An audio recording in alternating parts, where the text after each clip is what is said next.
Bob. Fair forewarning, I am here. I am here to play. I'm probably not going to be as engaged as some days because I'm still kind of fried, so just be worth that. No worries. This is. You know what? I'm just happy to hear your voice. This is a low consequence game. We're just opening up the candy shop. How bad can it go? And then it fucking explodes. I mean, So have you unless filled out, you like- fuckers do it, I don't see how that happens. Have you filled out your tax forms with the business office before opening a business? Seth? I don't know how that works. Courts will probably just send me a thing and be like, "Hey, you need to sign this." That's literally how it worked. We literally had that last time. Nope. We've already had that happen once. Quartz just rolls up like, what, you thought I was going to do that shit twice? But you Yes. Question, do I get a W-2 for this? But to be honest, if there was any paperwork, he's probably already done it because he didn't know the store wasn't open. Can we go over what roles before we start were assigned to us by Sweet Tooth? Because I'm seeing the last pin in this channel is Militant Salacious Byborg, which I forgot that happened, but that is not quite helpful for this. Oh yeah, I got some... Amp got tricked into letting Citizens Militia Byborg back in. I like Fuck, Yarrow Goldtooth is coming. Oh, I'm so happy. Wait, how did you send that invite? We talked about it, but I didn't... I don't fucking remember. How does Captain Dumont do fucking anything? It doesn't matter. You know what? Can That's fair. Whatever we said, we're throwing out the window. I've got an idea for plot and drama. Excellent. Like, Captain Dumont just whispers the name of his friends on the wind, and they know. Okay, so Seth, while I'm getting some stuff together, you can just go over the roles. Yeah, so I did have this posted in a message if you guys want to check later, but I will go ahead and reread them. So Sweet Would you Tooth mind is just just going to... linking to that post? I already did. Okay. Anyway, so Sweet Tooth's just going to be making candy. He's going to be doing that so that, hey, there's something like visually going on so like people can see that while the grand opening is going on. Additionally, he can like hop onto register duty if we're getting a little bit busy. And just anything else. I'm assuming he's going to get a lot of questions for like what needs to happen where. Don't know. Mr. President, you're going to be on the register because you need to prevent people selling stuff from getting hypercharmed. You're also on a Vogdra duty, making sure she doesn't eat any money. Bill, you have special permission to stand in the hazard zone. Your job is to make sure that without killing them, people do not enter the like hazard zone around the candy cooling table. Propulsion is on security alongside, I believe, repulsion. Amp is playing music outside. Chivalry is doing partially surveillance, partially running and grabbing candy from the back. Avodra is helping on the register. I believe we fed her at the end of last session with some tungsten, so she should be full, I think. The crew is supposed to be flying a banner around so that people know that this is happening.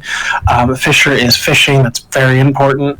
Albert is going to continue being a good boy. I can't remember if we talked to Animal about him helping out, but I don't know. And last but not least, Dumond is trying as hard as he can to get Mannequin and Quartz to be in the same place.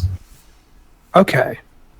Can I ask a question based on all of this that has occurred to me, like visually? Mm-hmm. The hazard zone around the cooling table. Mm-hmm. I need to know what that looks like, because what I'm imagining is that without talking to Mr. President, you asked his soldiers to create a hazard zone for you, and it's just like it's a very small minefield with trenches and shit. No, it's just it's a line of black and yellow tape around the candy cooling table that if you cross, Sweet Tooth will potentially legitimately bite your head off. Okay. depending on what candy he has made. What skill does Sweet Tooth have for bringing with the making of candy? Because, like, do you have any, like, dice in perform hibachi? Like, how No, fancy are we getting here? He's just making candy. Okay. Okay. Did you guys want to actually ask Animal if he was helping, or were you? We did last session, and I genuinely can't remember what his answer was. So let's do it live. Let's do it again. Yeah, I didn't. Since I meant to- last session was 10:17. I'll be honest. I meant to rewatch last session last night. Mhm. Work was bad. Didn't get a Sure. chance to. We're gonna do a minor retcon. We're gonna talk to Animal again. He's gonna just crawl out of the fence. Go, hey guys, what's up? Hey, we're doing the grand opening today. I know you spend a lot of time around here. If you want, do you want to help with security during, or yes, no, it's no problem if you don't want to. He's gonna freeze and go, wait, that was today? Yeah. You're gonna see him start to sweat, start to panic a little bit. Go, I gotta go get, and he's just gonna run into the shadows, run back, throw Corey out with Marty. He goes, "It's today." He's like, Corey looks up and goes, "Hey, Sweet Tooth." Hey, how's it going? Why is he panicking? Well, you've just informed us that the grand opening was today. I thought we pushed that back. Was that? Well, it's been getting pushed back for a long time, but the signs out there that they say it's today. He looks at Animal and goes, "It is." Okay, so let me walk you through something real fast. Oh, do you see Dumon's ship taking off? It says today. Okay. It's got this enormous fucking riot of colors banner. It must be at least 30, maybe 40 meters long, 10, 20 meters tall. Says candy shop, great grand opening, except the shop is misspelled and has like 2 P's and an E. That's not misspelled. Loser. I just love that. Is the subtext. It's like the most colorful thing to ever exist in this entire district of the city. They couldn't figure out how to make it like stay stay straight with the winds. So there's a crewman strapped to the very end of it with a pair of like wooden wings guiding it and making sure it stays in the right position. Perfect. I love it. Oh, the He's crew. dressed like a giant marshmallow like candy puff thing. I'm picturing him as the Stay Puft Marshmallow Man. Yep. Okay. Jesus, that's good. I'm gonna tick a little value up here on the side. Okay, so Corey's going to steeple his fingers and go, well, that's an amazing advertisement. Full disclosure, I think Animal just set his forms to auto-send, so I assumed this was pushed back by a week. Otherwise, I would have done some more very serious preparations. Let me walk you through an issue that I'm not sure. How many people are you prepared for? I mean, I have enough candy in the storeroom to. I should be able to feed the entire district. Or not, sorry, not district. Feed the entire hub. It's going to be more than that. Oh, good. For I'm going to be making candy during. Last month, your store's brand has been on the water purifier people have gone to every day. Not even a week ago, your group's face was painted on the sky. Word about you guys is filtering both south from your actions in the flotilla and north from your very public hearing in the hive, as well as, from what I gather, canon of the privateers talks about you guys occasionally. Mm-hmm. Yeah. We are going to have close to 1 million people showing up here. Oh, that's lovely. Your facilities are not equipped for even a tenth of that. Yeah, I'll figure it out. Okay. May I please offer assistance? Yeah. Okay. So Corey grabs a schematic, rolls it out, goes, okay, I'm going to run some ideas by all of you. I need to know what you guys can help out with, what you can't. He's going to point to Mr. President. Chris? Yahar? He's going to look at you and go, okay, so I can get my guys on the basic registers, but we're going to need an escalation department. Would you be able to help out with that? Sure. Okay. So we would send you the more difficult or unusual clientele. He's waiting for a response. When he doesn't get a negative, he's gonna just thumbs up. He goes, okay. Now, since this is technically in Andrew's name, we were going to include. We have some fair equipment we've been looking for a use for. We can set up some games. The lines are going to be outrageous, so the trick is to distract people as much as humanly possible. We have fair games, we have slot machines, we have games of chance. 2, maybe 3 things I need to ask permission for. 1, ideally we would want to sell alcohol here. Is that permitted? Let me think about that for a second, actually. This is out of game. If the answer is yes, I have a thing I need to tell you. Tell me the thing, and then I'll answer. I have written down somewhere that Chivalry has been slowly learning how to make fairy beer, and may have an amount of it somewhere. In the puppet hole? Can I make another suggestion as purports to the supply of alcohol? You probably just have an arbitrary amount, don't The you? crew of a ship will always, on a long journey, have constructed a still somewhere. Yeah, and like And it will be a still that can supply the needs of the crew. Oh There my are an god. arbitrary number of crew on board the Spirit of the Unknown. So there's an arbitrary number of alcohol. I think. So would this be like at the registers that you'd be selling alcohol, or would you be selling this to people in the line while they're waiting? So I will be completely honest. We're going to construct a common fairground type situation out there in the main area, and our men are going to be basic. I'm going to have as many fops as I can draw from the docks, and in fact, a number of civilian contractors from the docks as well. It's basically going to be a sponge for people coming into the town to getting to the candy shop. We're just trying to slow them down so you're not completely overwhelmed. Okay, that makes sense. Yeah, I think I'm fine with that. Second, illicit substances. Where do you draw the line? This is an open question for everyone involved.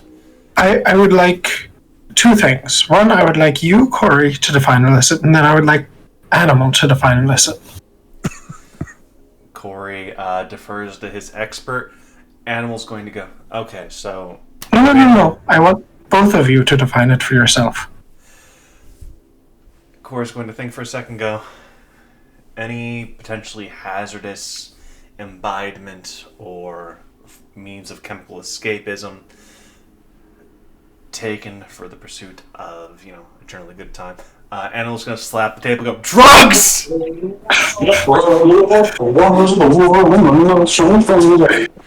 That was actually less helpful than I expected. Anyway, maybe not like super addictive stuff like heroin. Bill will reach into his pocket, take out a small waterproof box, remove the clown joint, kind of hand it towards Sweet Tooth and say, I reckon we shouldn't have anything much harder than this. I don't know what that is. It was, it's supposed to give you, if you puff it, I was told it gives you the power of prophecy. We should absolutely sell like 10,000 of them at the same time, so we just have a bunch of coked out of their minds prophets wandering around this whole carnival we're setting up. I can see the future! There's no possible way to speed away. Like, Bill doesn't have streetwise enough to know that this thing being made by the clowns in the mall means it's probably the worst, the least safe drug that's ever been in this warehouse, even all the time Animal has been here. So Animal's going to recognize it immediately and go, oh, that's the line? Got it. Great, yeah, absolutely. That's not the line. No. Stuff that is incredibly addictive and harmful. Like, for example, heroin. Don't do heroin. All right. How that's about Chivalry we raises his restrict it hand. to common drugs found on the docks? Really, Corey's gonna cut in and go. So, guys, just an explanation of the theory here. The reason the FOPs don't ban drugs outright, even though we find them distasteful, or most of us do, if you do a complete rejection of a substance, you're not necessarily preventing it from entering an area, you're just abdicating control over that substance, hence why we're so keen on serving alcohol. With this many people coming in, alcohol is going to be a presence, but smuggling and other such crimes, we view them as a service issue. If people can get cheaper, more copious, and better booze here, easier than they could by smuggling it in, we can at least control the taps and have an easier time cutting people off safely. Same logic for these. So, do you think it would be better than to I'm just... saying with the clientele we're going to be getting tonight, their drugs are going to be a presence. We're So the do you ones think- handing them out, we can choose to stop. If Amp not, can help it's with going to- selling drugs. Now, the issue with that is, of course, if you permit all drugs, it's going to be it's going to be a problem. That being said, if we are stricter on drugs, I'm going to have more of my guys out on the periphery. So we're going to need more help with security near the candy shop the more drugs we ban. Does that make sense? I see. So, with me not really knowing the drug landscape, is my line, like, I feel like my line's pretty far back. Pretty hard, actually. Oh, is it? You guys regulate shipments of tons of cocaine here, remember? Did I ask you about what sort of drugs would be regularly found in the I think that at one point? answers... I think that question was asked. Is that what you were saying? Well, no, I mean, I think that there's a list of drugs that commonly show up in I believe it's in yeah, the box. Mastermind, I think yeah. I might be. Yeah. Oh, yeah, it's right there. So a thought occurs to me for this. Chivalry will ask Mr. President, you can dampen mental effects, can't you? Just charisma and command effects. I think Okay. I think we expanded it to like explicit mind control, but I'm not. I think it's just. Okay, I those thought it was very broad and we could like signal boost Mr. President or something so people can imbibe as much as they want, they just won't actually do anything. So- No, it's specifically like mind control-ish effects. So, with my line being at, like, heroin and nothing worse, I feel like Coke is better than heroin. Like, that's not as bad. Yeah, but you cut off the future drugs. That's fair. Well, Let me put it into 3 categories or 4 categories. There's no drugs, there's mundane drugs, there's supernatural drugs, and then there's anything and everything. Each of those is basically one more category of security they're going to have to put on the lines. so I'm kind of drawing it at, like, 2, mundane. Okay. No, I'm I'm saying, like, that's where I have it currently. I'm not locking that in. What does everyone else think? Where are you guys comfortable with? Amp believes in all drugs. Definitely all drugs. I actually think to maybe push it back to 3, because there should be a line, but that should probably be... Drugs that damage one's person are bad, but also doesn't believe that he has any right to tell people to stop taking them. What if we kind of sidestep the issue by, yes, we do have a line, but by providing the alcohol and maybe some other stuff like alcohol and weed, because that makes people hungry or want to eat more candy, then we provide things like Corey was saying, the beautiful anti-prohibitionist, we can just control the situation and hopefully with easier... That's why I was going to put it... I was thinking 3 is probably the best place. Yeah, I mean, like, but what if, like, instead of we provide more than just alcohol, like we actively control it? That's kind of what he's saying. That's the thing. Okay, I thought he meant like only alcohol though. He was doing that as an example. Okay. Unless I misunderstood. Did I He misunderstood? was just doing it as an example. So we have Have you Amp's checked vote for variance full in this permission. setting? Chris, let's go down the list here. Let's start with Bob, because your name begins with a B. Bob, what's propulsion and John think?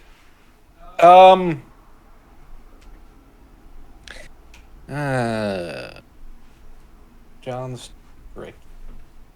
Propulsion doesn't see a problem with 3. Okay. John, any feedback or not? Trying to think. John might have feedback here, since he knows Jose. Yeah. I'm Jose would think. just fucking floor Corey for suggesting. Oh yeah. I mean, he would attempt to. I don't think he would be successful. Do we need to come back to you now? I don't think John would have a strong opinion, as long as it's not. Can Corey perceive John? If he's close. Okay. I don't think John would have much of a problem with it if it's not like, we're going into your town, and if you don't help out with the drug production, we're gonna fucking kill everybody. Good line to have. All right, Chris, you're next in alphabetical order. We know Amp's position. So Mr. President actually would have either a 3 or 4, as long as we have like safe injection areas. You can set that up, yeah, absolutely. You see Animal kind of like snap under the table, like, darn, he had a plan foiled with that, but he can totally set that up. All right, that brings us to QRST. So Seth, Both would probably be at 3. okay. Tom, final 2 says. Bill is probably also at a 3 or 4, like safe injection places, what have you. They're gonna read it when? Now, I'm Right now. wondering. I have never thought about what drugs Chivalry would experience, so Chivalry will think about this and just say to Animal, I guess, suppose I'm fine with alcohol and anything else, so long as there isn't any opium. Done deal. See, funnily enough, the crew would disagree with you entirely on that, because opium is the drug of choice for crew on shore leave. So, Derek, do you want typically. to use your vote to cancel out Chivalry's? Opium, the drug of choice for crew on shore leave and British My vote is he colonizers. doesn't get a vote. Democracy. No, but the crew are going to be selling hashish. I don't think Chivalry would know that one, so it's fine. We can do that. Okay. So, as you guys get this set up, Corey's like, okay, gambling, got the drugs. All right, we got some show. He snaps, points to Amp. We got shows? We got shows. We got shows. All right, so we have, and at that point, a massive fucking airship descends through the clouds, beams of sunlight coming down like a spotlight on the warehouse, as a giant airship named the Promethean descends. Yeah! You guys, It's easy. On the top shelf at the bottom. you guys, see that like hundreds of pirates descending. Oh in no, solo now there's 2 of them. surfboards.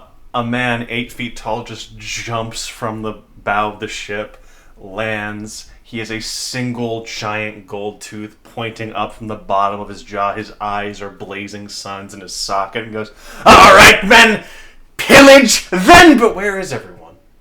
He takes the flyer. Oh, fuck, PM. Dumond! What are you doing here? Oh, my friends! Wonderful to see you again so soon after our last climactic meeting. Have you come for the festivities? Yeah, we thought there'd be people. It was on the way. We were just gonna, do some business. Oh, you know it.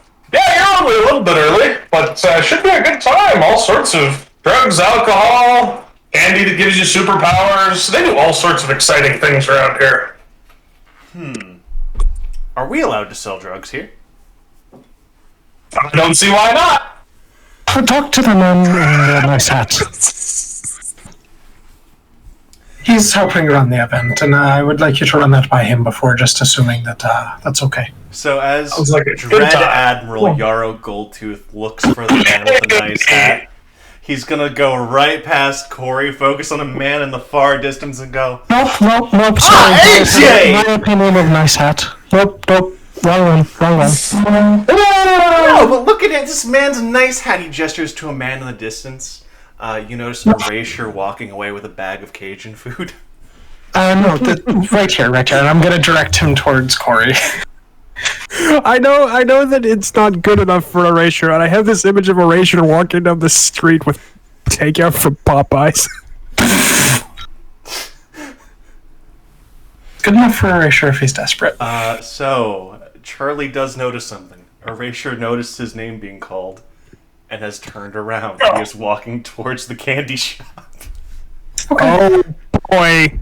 That's fine. I see no no downsides to this.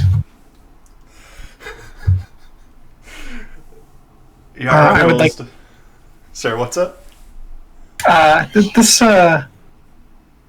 This seems fine. Like this is fine. Okay. That brings us to, Captain Yarrow's talking to Corey. Corey goes, okay, we're going to need more time to set this up. He's going to take Marty's fob watch, hit the button. It's midnight. The sun's gone, so Captain Yarrow's full gold tooth's going to go, oh, that's not good. And he's going to fall over dead. Oh. Bill will rush over and Bill to rush over and attempt to catch him. What's your body at? 10. He is With- just barely you are strong enough to lift this giant of a man. Charlie's gonna see powers on this guy to see what's going on with that. Well, the sun's gone, so he has no powers at the moment. I His see. beard's alive, though. Okay, what's going on with his beard? Its name is Squiggly, and it's a good boy. Okay, cool. This guy has a mimic for a beard. I think maybe. Captain Yarrow might be one of my favorite NPCs I've ever interacted with. I feel like I say that a lot, but fuck, Captain Yarrow is so good. You guys see three talents saunter on up. One of them is Erasure. He just gives a gentle knock at the door and goes, Is that Yarrow Goldtooth? Bill looks up and says, yeah, he, something's wrong with his tooth. It's not his tooth, son. He walks over, snaps his finger, a miniature sun just appears above the man. He rubs his hands together. You see static coming from between them as he just defibrillates Yarrow. The light returns to him. Goes, man can't handle the dark. Bill helps him up and says, I'm sorry, I might have misinterpreted the situation with your power. Given my situation here, gesturing in his own face, reaches out to shake his hand. Hi, call me by you, Bill. I be Bill, take Dread care. Admiral Oh, okay. Yarrow Goldtooth, and it's a pleasure to meet you, friend. Bill is so happy to know. Bill is so happy to know another powerful airship captain. How many are there in this setting currently? 3, 4? Many. At least 3. Now the Upswing Kings is where we can start talking. Mm-hmm. He's gonna look around and go, alright. We need laborers. We need imbibements. We need entertainment! And he's gonna you guys see full on, Hab units descending from the Promethean getting set up in the courtyard. I'm gonna like pat him on the back, and I'm like, we actually have most of that scheduled already. I'm gonna like direct him to the like chart that we're working on with Corey. What's wrong with having more? Also, who was the third talent who walked up? That's the... Well, there's two other talents with Erasure. One's a man who is just floating. The third talent is holding him with a piece of twine tied around his collar, leading him like a balloon, as he is just floating. Love that. The third one is the talent wearing opposing colors of black and white. They're the ones who swap stuff. You guys saw them in Verbal King's Bar. Yeah. Did we interact with them or just see them? Just saw them kind of Okay. as a one-off. So you guys pointed out Corey while Erasure is here. He's gonna turn. Erasure's gonna turn and see Corey go. Oh. Corey's gonna. Hey, sorry. Oh. Hi, sorry. I didn't introduce myself. I'm Sweet Tooth. It's nice to meet you. I'm gonna like extend my hand to shake Erasure's hand. Do you two have some history? Erasure's gonna down and go. Generously. How many of y'all are New Orleans refugees? Think anyone here, except, well, I would assume you guys. Good. Corey's gonna go. About 30% of my men outside. You gonna walk past them, or are you just gonna chill here till they're gone? Erasure's gonna like lean over slightly and go. Sweet Tooth, was it? Yeah. Do you Are you have about to fight here? do you have a bar I can just lay low at?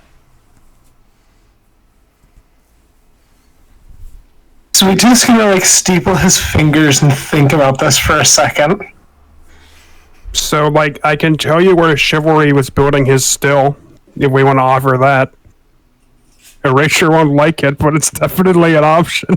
When did you last visit this still? It's just in his room, so it's been relatively recently. Oh, okay. Like, he has it with him under the table he sleeps at. I mean, our puppet friend is working on alcohol. We don't technically have a bar here. Would you mind providing some context? Because I would like to know if there's a fight that's about to happen. Corey's gonna put up his hands and go, things as always will remain civil with me. My men, on the other hand, a fair number of them were displaced by this gentleman here when he put the... Well, would you like to describe it? What did this man here call you? AJ? Erasure is just gonna go... Tends to not be a lot of love lost when someone burns your town down. Ah, I A see. little bit further beyond with Orleans. Chivalry will walk back into the room having heard some of this and say, if you can't necessarily lay low here, it's not the best idea, but I got an idea for you. Yeah? I don't know if you ever interacted with them. The Chivalry kind of stares out into middle distance, and the shakes his head. The lad, the fellow that was with us before, what was And tied on that to note, Johnny Switchblade is shown. I attack. He fucking just run. He doesn't even teleport. He just runs and off screen, necks himself on the door, falls over, goes, guys! We need to talk about the puppet fucker. He's on the rebound and he's dating for looks. He's good. He's evil now, yeah, we know. No, that's not. Okay, I mean, dating on the rebound is morally dubious. You come into a relationship with expectations and projecting on the other person, and it does create a power imbalance when the other person isn't necessarily smart enough to recognize the hazards of that relationship. But that's not really what I was talking about, nor am I here to cast, moral aspersions. And he's going to vomit blood and go, right, the blood toxins, and he's going to pass out. So what I will tell the people... Do we like Johnny Switchblade? I really like Johnny Switchblade. Well, then a couple of the crew are going to haul him up to the Spirit of the Unknown and put him in the med bay. What you need to know about what he's talking about, and I won't say anything more, Johnny grossly misinterpreted what Evil Squad is. Awesome. Awesome.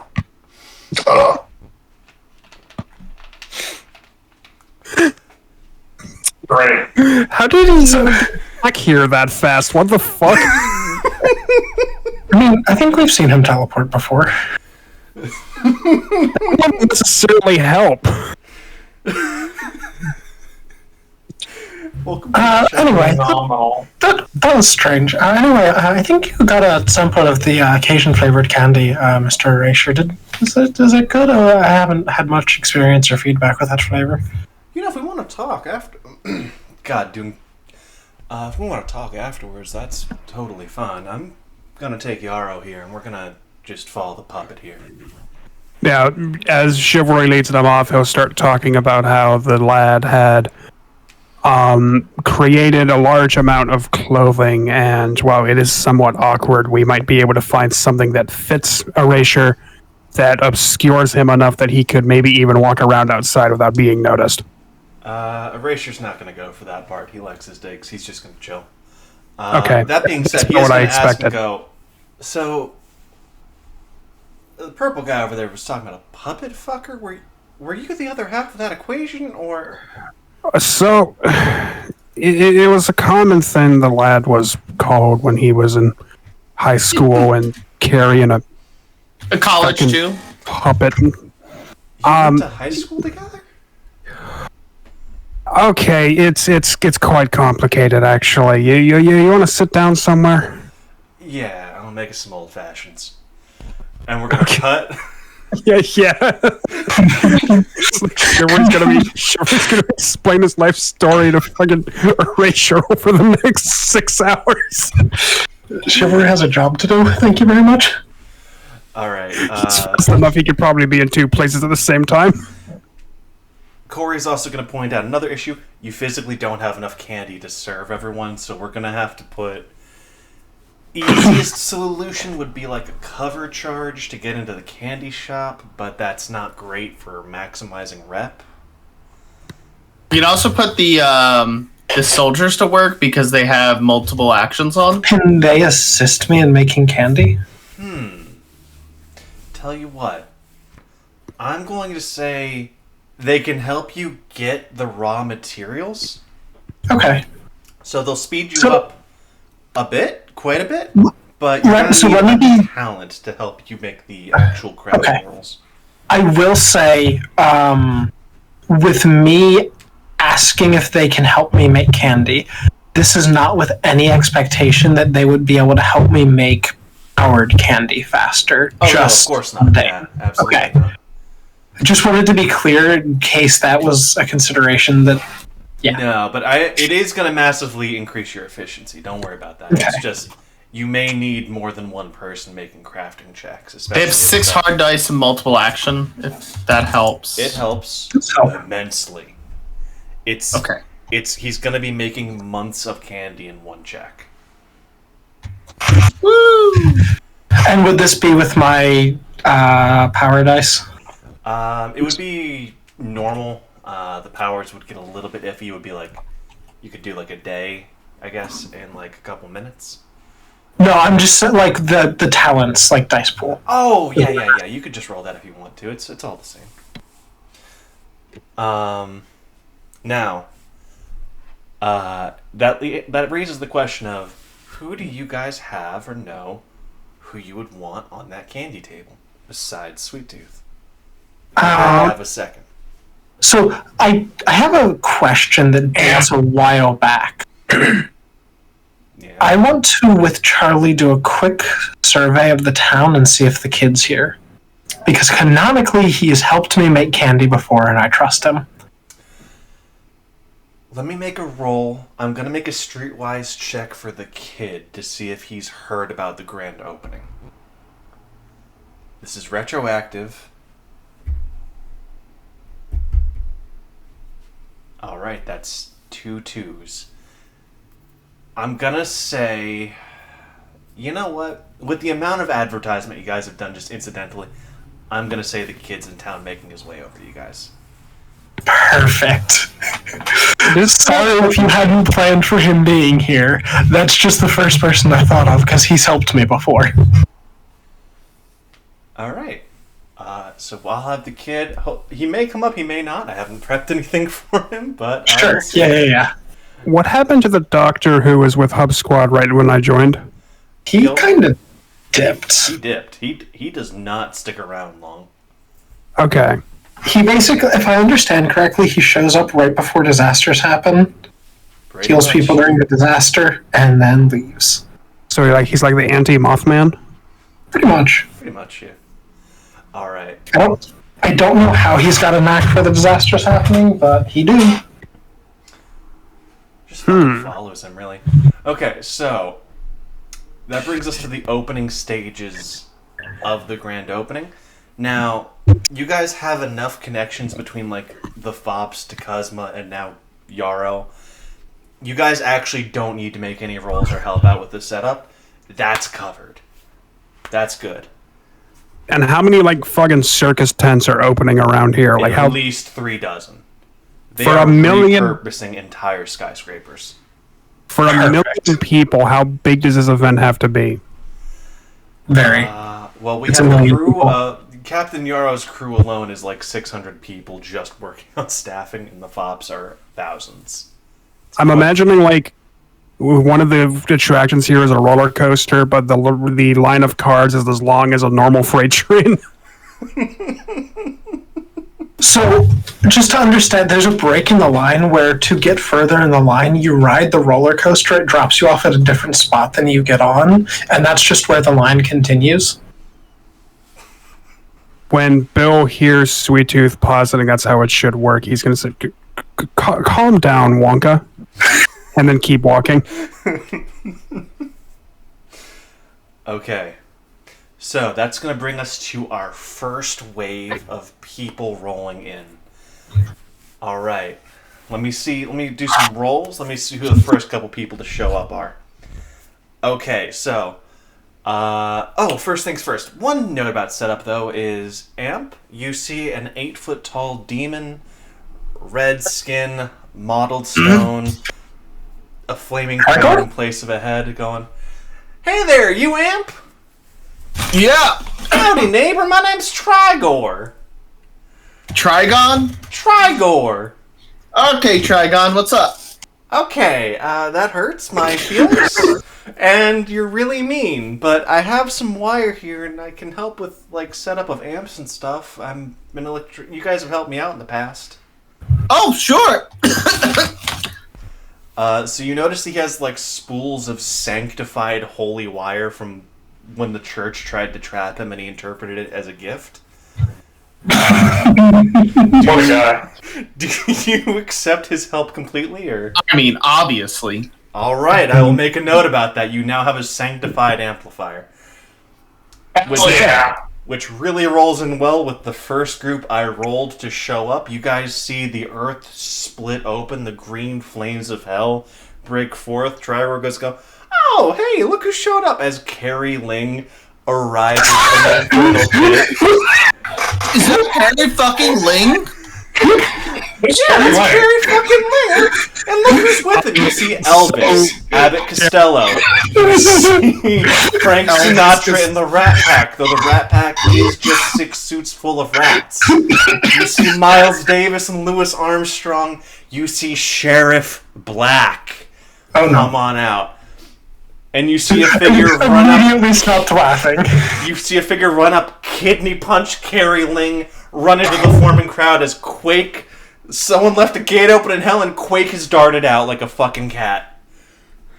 What? Quake has just sucker punched her way out of hell, Chris. So, Derek, what is... Fuck. Carrie Ling, do you remember the seance where we summoned the ghost of G-Slice? Vaguely. Ever so vaguely.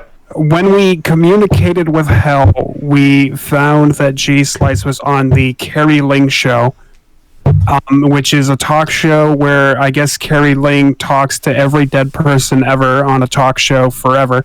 And that's what Hell in the City is. And G Slice was giving his talk about how ghosts aren't real. Oh, God. Okay.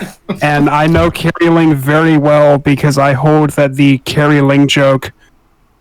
Carrie Ling is how I learned that Larry King is dead, and that's maybe the weirdest way to know a celebrity's died that I can even imagine. Hey, so I feel like this conversation doesn't matter because nothing mattered about what Sam just said except for the fact that Sheriff Black stepped out of hell where he belongs. What about Quake? Isn't that also a huge problem? I'm a lot less concerned about her, frankly. We should have an artifact. We should probably keep Also, Sir from Elvis getting can't have that come out back. of that. Elvis isn't in hell. Elvis isn't dead. Yeah, we all know Elvis is still alive. I mean, technically speaking, the city takes place in like 2050, and we don't know what Elvis might have gotten It's up a little to. bit farther behind. Yeah, you should be asking how Elvis died, not why. Maybe Elvis didn't die. Maybe he was just on vacation in hell. Yeah. Wanted to visit Hades and had a layover in the pit. He's fucking up with the muses. Ooh. So we're just going to very quickly go over and ask Charlie to see powers on Sheriff Black. Sheriff Black, according to his powers, is a good friend. He's friend-shaped, Seth. No, he owes no favors to Charlie. Hey, just what your power's telling you. Yeah, I mean, he's not your friend. He's just a friend. What electroperception and anatomy sense is Bill getting from the dead? Oh my god. They are made of hellfire. They have no organs. And you don't need to worry. You're pretty sure Sheriff Black can't exist on his own. Quake, you have no idea how the fuck they darted out. You got no idea what's going on with Quake. They got out fast. But they're not like organs. They're just like living hellfire and ectoplasm. That being said, there is just an endless procession of dead celebrities coming out of hell right now. I am going to, let's see, what is the fastest way to remove Sheriff Black from existence? I feel like everyone needs to be working on this project. He should be allowed to exist. This is a group project. Everyone do your piece. Apple go up. Oh, thank Pokemon has no context for any of these people saying now, so.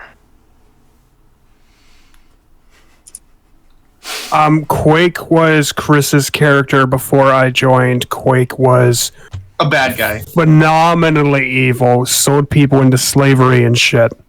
Are you telling this to Captain Dumont? Because right now Captain Dumont isn't regarding... He's off doing his own thing. He hasn't regarded this with any more interest than he would any of the other bullshit that's been going on. Yeah, to be honest, this whole thing is probably the least interesting thing that's happened to him this week. You know... No, it's maybe not, but it's up there. You know, it's not critically interesting, that's for sure. Yeah, dude. I need you to know that this is neither here nor there, but I imagine one of the things that Captain Dumont does is every like Wednesday or whatever, subjectively when he thinks it's Wednesday, he gets into the spirit, goes, finds, and elbow drops the doctor, and then goes back to wherever he was first. Do we have a gun? Is there like a gun available in the candy shop? You should have plenty of guns lying around. If not, one of the fops can lend you one for sure. Yeah, I need to shoot Sheriff Black with a gun. Amp already went up to Sheriff Black. Oh, hey, Sheriff Black's gonna look around and go, hey, this place looks different from when I was around. You from I don't know who you are, but thank God you're here. I owe you. You made a crowd, but I didn't have one. No, you see vein popping out on his head. He puts his arm on your shoulder, go, you don't owe me a thing, friend. It was all Larry. It was all, it was all Carrie over here. He's the one who brought the crowd, not me. He looks off in the distance, listening for something, goes, oh, thank God. Okay, it doesn't count. You're just gonna, like, he's still holding the gun, but he's not pulling the trigger yet. Not yet. Just here to see the sights, catch up with some old friends, who I'm deeply indebted to, unfortunately. Remind me what Sheriff Black's power is? I feel like I remember Sheriff it. Black is if he owes you a favor, you regard him as a close friend. It is the most obnoxious power to deal with, and I am having Civil War flashbacks from when we started this campaign, and I had to do so. So shoot him. I think the only one that didn't owe him a favor was Quake, which was funny. No, it was actually both of us. I don't think you did either. I believe I punched him so that I owed him an additional favor to give me a buffer of 1. Bob, you're muted, buddy. I think I killed him, didn't I? He died in the crossover off screen, Yeah. unfortunately. Oh, okay. No, fortunately, this is fortunate. The less time he's on screen, the better. Sheriff Black's gonna mosey on up to the cash register and go, would I be able to speak to the fine? He's gonna immediately escalate to Mr. President and go, well, hey there, stranger. My name's Sheriff Black. I'm originally from these parts. Would I be able to speak to the proprietor of this fine establishment? Yeah. Let me, actually, no, he's busy. Oh, well, that's a damn shame. Well, Did Captain Dumont show up to attempt to address his concerns? Yeah, we have someone that can help you, though. And I'll point out Captain Fucking Dumont. window Captain Dumont arrives on the scene. just, Oh, good customer! Massage your concerns with our fine buddy, you're at like an establishment. 11. I need you to bring it down to like a 3. I'm sorry I didn't understand. How may I assist you in this most trying of times? Also, we I'm haven't just opened gonna yet. leave. Okay. No, you may not leave. I must assist you. It is my sworn duty. Propulsion's just gonna perk up and go, wait a minute. We haven't opened yet, have we? You cut the line. Security! Well, I No, guess wait, I think we you know are what, open. that's I think on we're me. good. I owe you all an apology. I owe you a punch in the face. Get the fuck out of here. Captain Dumond would like to invoke narrative weight. Oh fuck! So you know him. He knows I you. don't have to. No, narrative weight means that he can't derail the plot line by trying to make him owe me a favor. I am here to help him with his problem, and by God, that's the story we're gonna stay on.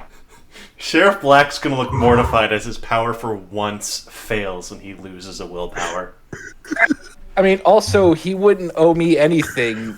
It's just get the hell out. Yeah, convince his power that. No, he needs to tell me what he needs to talk to a customer service representative about. Just catching up with an old. I guess you could say, a friend.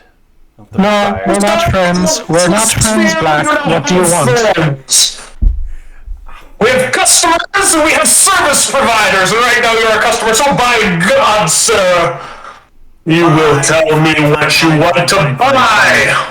Just, I wonder. he lays down some gold Greek coins he got from Sharon. Goes, I know I've heard of this thing called Silver Tongue. Just want it to bring it back to hell for a thing. My money's I'm not good. selling any powered candy today. Damn. You got saltwater taffy? Yes.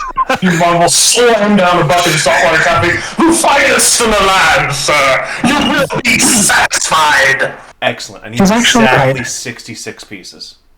And will slam down a slightly smaller bucket of saltwater taffy. Sam, Yeah? can John just be running passive perception and Yeah, sure. just the entire time? Can I also? I want to use my hyper charm, and tell Sheriff Black that he can't use his powers while he's here. Powers automatic. He's gonna freeze and go, I don't have a say. No trying to get people favors. Is that how it works? Yes. Okay, he's gonna go, God, I may as well go back to hell. It's about as fun. He takes the saltwater taffy and goes, by the way, do you know where my deputies are? I've been meaning to catch up with them. We're working on rebuilding the force, because you left it in shambles. Point to Amp. Yeah, we replaced you with Amp. Go talk with them. Will do. He heads on out. Seth, I need Sweet Tooth to make a streetwise check right now. I can't do that. You don't have it? No, I think I still can't make streetwise checks. Oh, fuck, you never got that back! I mean, I guess it's set to 0. I can still roll mine. Yeah. Roll your mind, because memory works for this. Wait, how did you lose your streetwise? What? Urban Decay. Third group. He took your street cred? Yep. Kind of shit in the city. Fucking powerful. 1 second.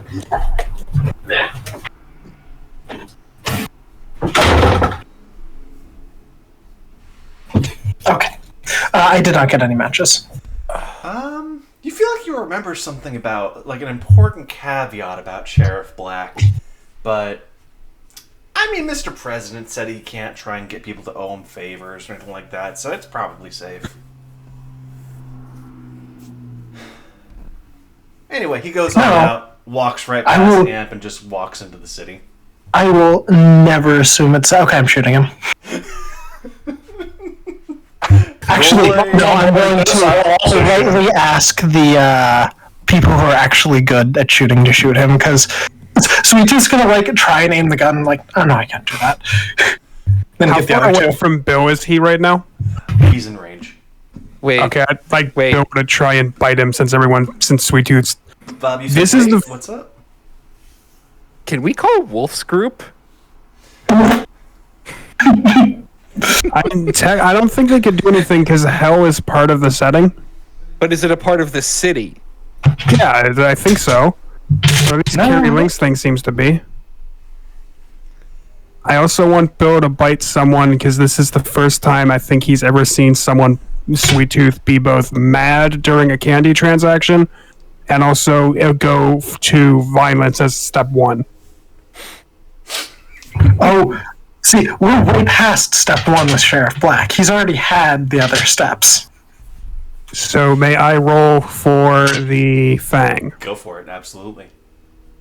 Okay, alright, that will be... Violence. That'll be 8 10s, 5 attack levels, 7 penetration, 4 go first. He's dead. Sheriff Black is not a sturdy man. He relies on social engineering. The hell he goes. Tooth reaches out. You've destroyed his soul permanently. He can no longer come back. Thank God. Bomber gains a willpower. Yeah, okay. So, Actually, no, Sweet Tooth's gaining a willpower. Bomber gains a fucking base will. So we'll then turn and ask Sweet Tooth, so why did you hate that guy so much? Like, I need you to understand, for my own sanity, that I only did that because you thought he was enough of a threat to go to violence first, which I've never, ever seen you do, or even really thought you were capable of. You okay? First arrived here. We helped that man. What? he was pretending to drown. Yeah. Sorry, that was a ping on Discord. I wanted to see what it was. We helped that man. He was trying to drown himself, and in doing so, the members of the group at the time who pulled him out were mind controlled by him, and the former mayor was a complete husk of a man who was horribly carved out by Sheriff Black. Everyone he interacts with becomes but a shell of their former self as his power withers them away to be just a slave to his, air quotes, friendship. Interacting with him is a nightmare, and well, it's as bad as hell, which is why I'm glad he was enjoying his stay. You reckon I should go after the other one? Looks like he has no emotions on his face. I would like to have Charlie try and find Amp. Bill's gonna go run after the other guy. Sorry, not Amp. Quake. Yeah. Okay. So as you guys are running by, you notice the other two groups who showed up first. They showed up because they have teleportation. They got a bonus on the roll. You see Smoker of Urban Decay holding a cigarette going, damn, you guys got fucking rough. And you see from a pool of blood, several crimsons also kind of stopped, as if this is not what they were expecting. So, we're going to introduce some mechanics. Oh no. There are 3 ratings. 1 is reputation. 2 is profitability. 3 is known as bonds. Reputation is currently what people think of you, positive or negative. From everyone's perspective, you used a horrifying power to kill a man in cold blood because they don't know your history. But also, he was a demon from hell, so they're going to give you some benefit of the doubt there. Reputation goes down by 1, which is not much. 2 is profitability. That's how much money you can expect to be making out of this. You've already permitted drugs, alcohol, and gambling. You're doing pretty okay. Profitability is going to be at a 5 right now. Okay. Bonds are not a number. That's deals and stuff you make here. But what's Sure. it?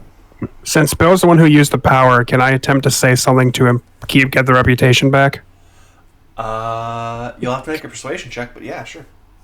Maybe Bill shouldn't say it then. Chivalry probably isn't nearby. He's likely getting ready in the storeroom, so he couldn't say it either. Does it need to be a persuasion check if what I say is absolutely true? Yes. Otherwise, it would be a lie. Could Charlie smooth it over? Is that on the table? He certainly saw it. He certainly sees them. I'll say Sweet Tooth could attempt, or Mr. President. Mr. President has enough hyper charm that he could totally do it. You realize Charlie has 7 dice for charm, right? Yeah, and I have 20. What the Fair.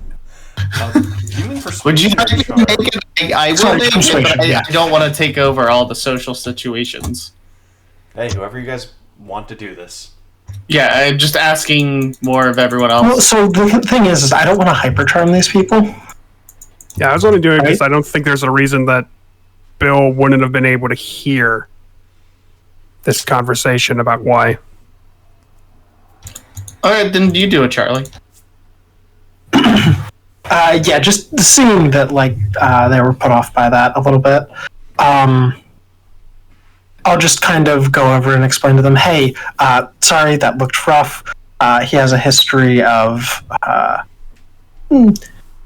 without going into details, bad history with the candy shop specifically, and he was trying to activate his power to, for lack of a better term, mind control the people in the shop, which is...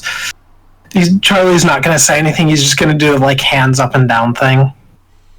Okay. Roll persuasion for me. All right. 6 tens.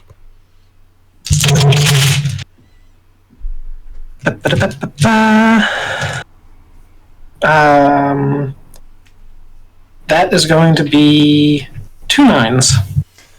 All right. So one of the Crimsons, a man, bare chest, 8-pack, brass lion helmet, goes, all right, got it. Kill on sight kind of event. Got it. I appreciate the energy. Nope. Not kill on sight. That guy has been kill on sight for a long time for us. He's on a very short list. He was trying to steal candy without paying. So Bill he's also gonna hold had- up a finger. He's gonna kneel down, pick up some of these soul ashes of Sheriff Black. He's gonna roll it into a blunt, smoke it, and go. There actually shouldn't be anything left. I don't know what he's rolling, but there realistically should not be a single thing left. Oh no. It does have disintegrate. Yeah. He's going to reach out, take some of the ether of the soul from an alternate I don't know. He's just going to smoke a normal blunt and go, yeah, it seemed like an asshole. Alright. Bill, Now, where is Sweet Tooth? so he he owes was- me 6 minutes of conversation. Oh, so that guy was a demon from hell, and he lied. And I'm sorry, Sweet Tooth can't really talk to you right now. He needs to be working on the candy. He's going to snap his finger and go, alright, I guess we'll just go mosey about. And from, like, the black smoke that's behind him, you see several other talents form. One's like this mass of like bone and meat shaped like a humanoid mosquito. Another one is like this weird plaster type creature with bone fragments jutting out as a crown. He's almost a full story tall. And just various other unsettling talents just coming out of the fog as you recognize Urban Decay talents just coming onto the scene. Bill will... Like Bill's never met the guy, but he is rather frightened now, and he'll ask, is the man himself going to be appearing, because we need to do some preparation to... Oh, no. Just, just think of me as like the Make-A-Wish Foundation, you know? Just giving some guys a good last couple of days. I'm pretty sure in our backstory, Mr. President should know everyone and be on positive relationships with everyone from Urban Decay. Yeah, okay. Oh. Yeah, you do have a positive relationship. I don't... It's because I was helping them when... Yeah, they helped you guys evacuate your town after the yes. clear people out. So you definitely know Smoker. He's one of the better guys. He's actually like some of the Urban Decay guys. They can be nasty. There's no doubt about that. Smoker's one of the better ones, and most of the guys you recognize here are like either late stage mutants, people whose cybernetic implants have been overclocked and are breaking down. Like he's not joking. This is basically just these are guys who are like days away from death, and it seems like he just wants to give them like a good final hurrah. Got it. The Crimsons, one of them Amp actually knows because he's performed at the Crimson Stadiums in the past. He recognizes the man with the lion face mask as Gladiator, one of the main liners for the Crimsons and a complete asshole. He is the heel for the Crimson's wrestling division. He's known for being completely and utterly invulnerable. He also is known for starting shit because A, it's not like he's gonna die anyway, and B, everything he does where he's an asshole is just be real. He can play for his next WrestleMania clip. I don't know why that's so funny to me. He's a problem character, yeah. So, that's the first hurdle taken care of as you guys are going out. And it was Bill, and who else was searching for Quake? Charlie. I think Charlie was just going to survey the area.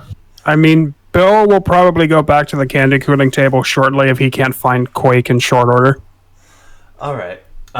Charlie, at this point, massive crowds are starting to kind of roll in towards the candy shop. The Fops and Yarrow's crew are doing a great job of slowing people down. Mm-hmm. We're going to cut to you guys in a minute, but let's see, two things that happen. One, Chivalry and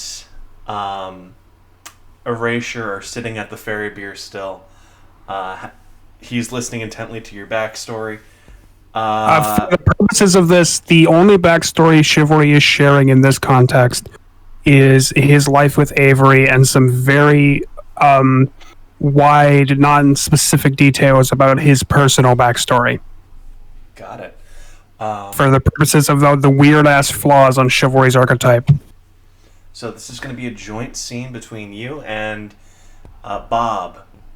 John, while doing his patrol, notices an off-duty fop just giving the death glare to Erasure, and he is just marching through the crowd at him. You don't see it itself, but you see in his clothes the faint silhouette of a gun in the waistband. I do need to say where the still is. Yeah? Chivalry, and that's part of why I didn't think Erasure would go for it.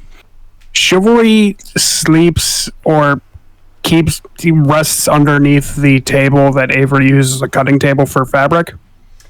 Okay. Chivalry has a little still under there when he jokingly refers to this as as drinking under the table. So here's how we got to this point. Erasure's going to hear that pun, look at the half-finished puppets. He's just going to wordlessly pick up the case of fair beer and go, "We're going to go drink this on the main floor, okay?" That is so much more reasonable. You know, glad you said that, actually. This would have been quite awkward. And that's how we got to this point where John does make the perception... Well, he makes either the perception or scrutiny check. Both work here. This is a would-be assassin.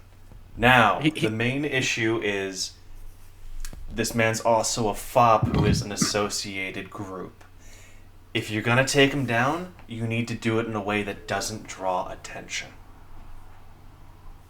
I'm just gonna stand in front of him. He doesn't notice you because you have stealth always on. No, like directly in front of him in his path. He's going to bump into me. Alright. Like, just off of John's Okay, 5 body and onto the ground. Yeah, he's gonna just wall into you, go, what the... He's falling down, he's looking around. You're just inadvertently staying just out of his sight cone. He's gonna get up, gently just kind of... you see him start to sway and move in a slightly different pattern. You've seen fops kind of do this in the past. Normally it's passive, looks like this guy has to actually focus on it. You try and get in his way again, and it's like when you try and catch a gnat and the air pressure of you closing your hand forces the gnat out of the way. It appears the fops have a kind of form of like crowd working, where they're able to instinctually avoid crowds. It seems to work on that specific maneuver, but it's doubled the amount of time it's going to take for him to get over there. Then I'm just going to situate myself between him and Erasure. Okay. So as before, as he walks over to you, almost No, like where like as soon like I want to set it up so that when he shoots John. Okay. So as he gets closer and closer, you realize, oh, he's going for a point blank to the skull. He's going for like 0 reaction time, hopefully. All right, where is a do I try and get him into a broom closet? That is such an enormous issue in this building, Bob. You have no idea. In broom closets while there are millions of people outside. Do not introduce the broom to the hoi polloi. Yeah, we just toss the broom into the crowd, and within 3 seconds, the world ends. Wait, no. Okay. I'm gonna try and like force him in a like using his crowd dodge. I'm gonna try and force him around towards a door leading somewhere else in the warehouse, and then get him through it. So he's always moving towards erasure. It's like a step around, not like a bubble. It's not like you sweeping a leaf, you know? It's like he's just stepping around something even if he can't perceive it. It's like an instinctual reaction. Did they just come from the table? Like, did they just leave and come out to the main area? Yeah, he's in the front door, and Erasure's on the main floor. So it's like a straight walk. Would Chivalry be able to notice and offer aid in this?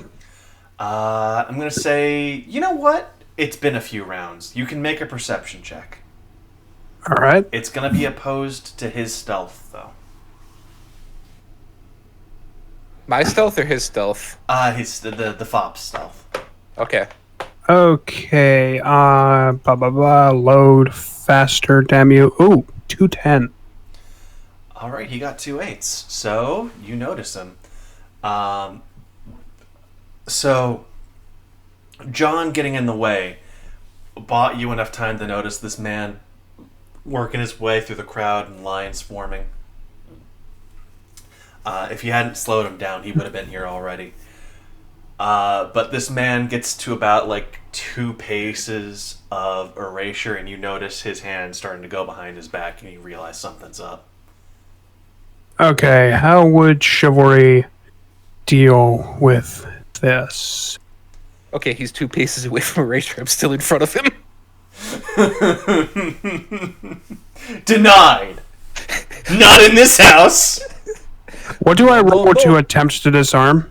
That would be a brawling check at 1 penalty dice. Okay, Because you're doing the disarm maneuver. I can do that, so 1 penalty dice. Can he do another penalty dice to do it, like, quietly? I know that's not an actual rule, but... So how that would work is he would have to do a multiple actions. Got it with stealth. Brawling, yeah. Width or height? Width would be faster. You wanna outdraw him in this Okay. instance. 5/8. Oh shit. Okay. So you actually get your little puppet hand on him before he could even draw the gun. John is now free to do anything he wants to do. Just grab him and throw him into the back room. All right. He's grappled, technically speaking. So your endless stealth means that you can hide him, no problem. You just get him in there. Perfect. He goes to yell something. John just gets his hand over his mouth. Doesn't even let it happen. It's dead silent. No one notices a thing. Horrifying. Now I want you to understand one very important thing in this house right now. There will be no murders. There will be no fighting. If there is, I kill you. Is that understood? You have permanent always on stealth. He doesn't hear a word of that. Oh, well. John doesn't really give a shit. He's just like... He tried very hard. He did a good job. Okay. Poor guy, honestly. Okay, so you see a Vogdra. Somehow repulsion has wound up on the cast registers as well. He looks horrified and confused. About 4 separate fops and 12 dock workers are working the other registers, and they're still backed up. They're selling candy hand over fist. We're gonna need So Chivalry's job was to get candy when it ran low from storage, right? Yeah, I'm going to assume that Chivalry disarming this fellow has broken the moment with Erasure, and he got up and said, now, given the crowds, I'm sorry to have to cut this short. Feel free to keep the beer with you. I am going to go and help manage the storeroom. He gestures you off, says, no, by all means, have a great one. Damn, I missed the... I missed the fact that every NPC hated Avery but loved chivalry. Such a good bit. So, that brings us to a confluence of scenes. One, Charlie notices that after Avery leaves and the crowds fill out a little bit more, you notice there's just this 10-yard bubble around Erasure where people do not get close to him. You're noticing the crowds look over at him nervous. You feel like perhaps Erasure being here, no one's trying anything. Everyone is very, very cordial and polite and civil. But you're getting the impression that this might actually be born out of fear because everyone's fucking terrified of him. It may be hurting your rep to have him here.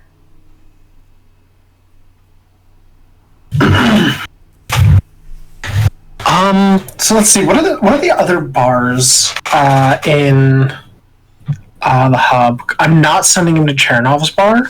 I feel like that's a fuse and fire.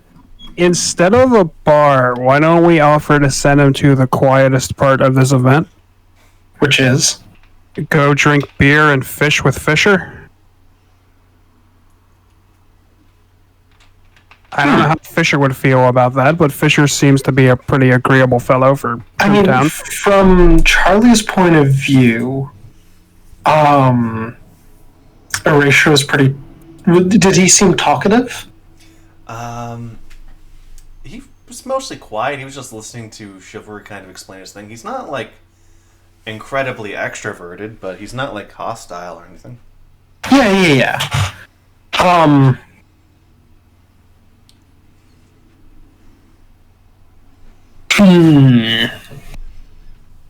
So I'm trying to juggle a couple things here. One is deciding whether or not we let him know something almost happened. Which I guess I don't actually know if Charlie knows that. He saw. Charlie saw. The other thing is, I don't want to rudely ask, hey, don't be here, because for the same reason everyone else is being very cordial. I will say, it's a trade-off. If he leaves, there's a chance people could be more argumentative and confrontational in the line. If he stays, you're guaranteed no one except the dumbest motherfuckers are going to try anything, but you'll take a small rep boost the longer he's there, or penalty the longer he's there. Oh, by the way, just for a rep's sake, did we get the point back from me we are stuff at rep 0 right now. Okay. So if we don't have him, we'll have to deal with more nonsense. If we do have him, we'll only deal with fucking idiots, which means we get to hear Sam Duke Galaxtor's voice again. Oh shit, propulsion. Wait. Yeah. Propulsion and Bill. Wait. What's Bill's job again? Bill is keeping people out of the hazard zone. Awesome. Okay, so Propulsion and Bill, you guys are on security adjacent things. You see a man made of bones and flesh, a crown of bones and darkness, fucking sprinting to the candy shop going, I'm in! Galaxtor's here, baby! Wait, Galaxtor was an Urban Decay talent? No. He's just here. He just got in. You see a fop yards back going, this is a fake fucking ID, man, get back here!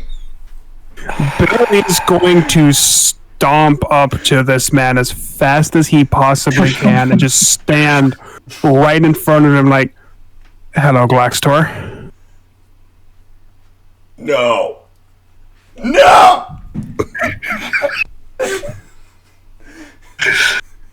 He's gonna kneel down, pounding the ground, going, I was so close! Oh my god, Sam. Fuck! That sound on the end of the mic was so fucking good. The mic was cutting out. What is this voice? Are you just screaming on an inhale? What is... It hurts. That's what it is. It's pain. So Bill will ask Blackstore, do you not have any real ID? The fucking thing stole my name.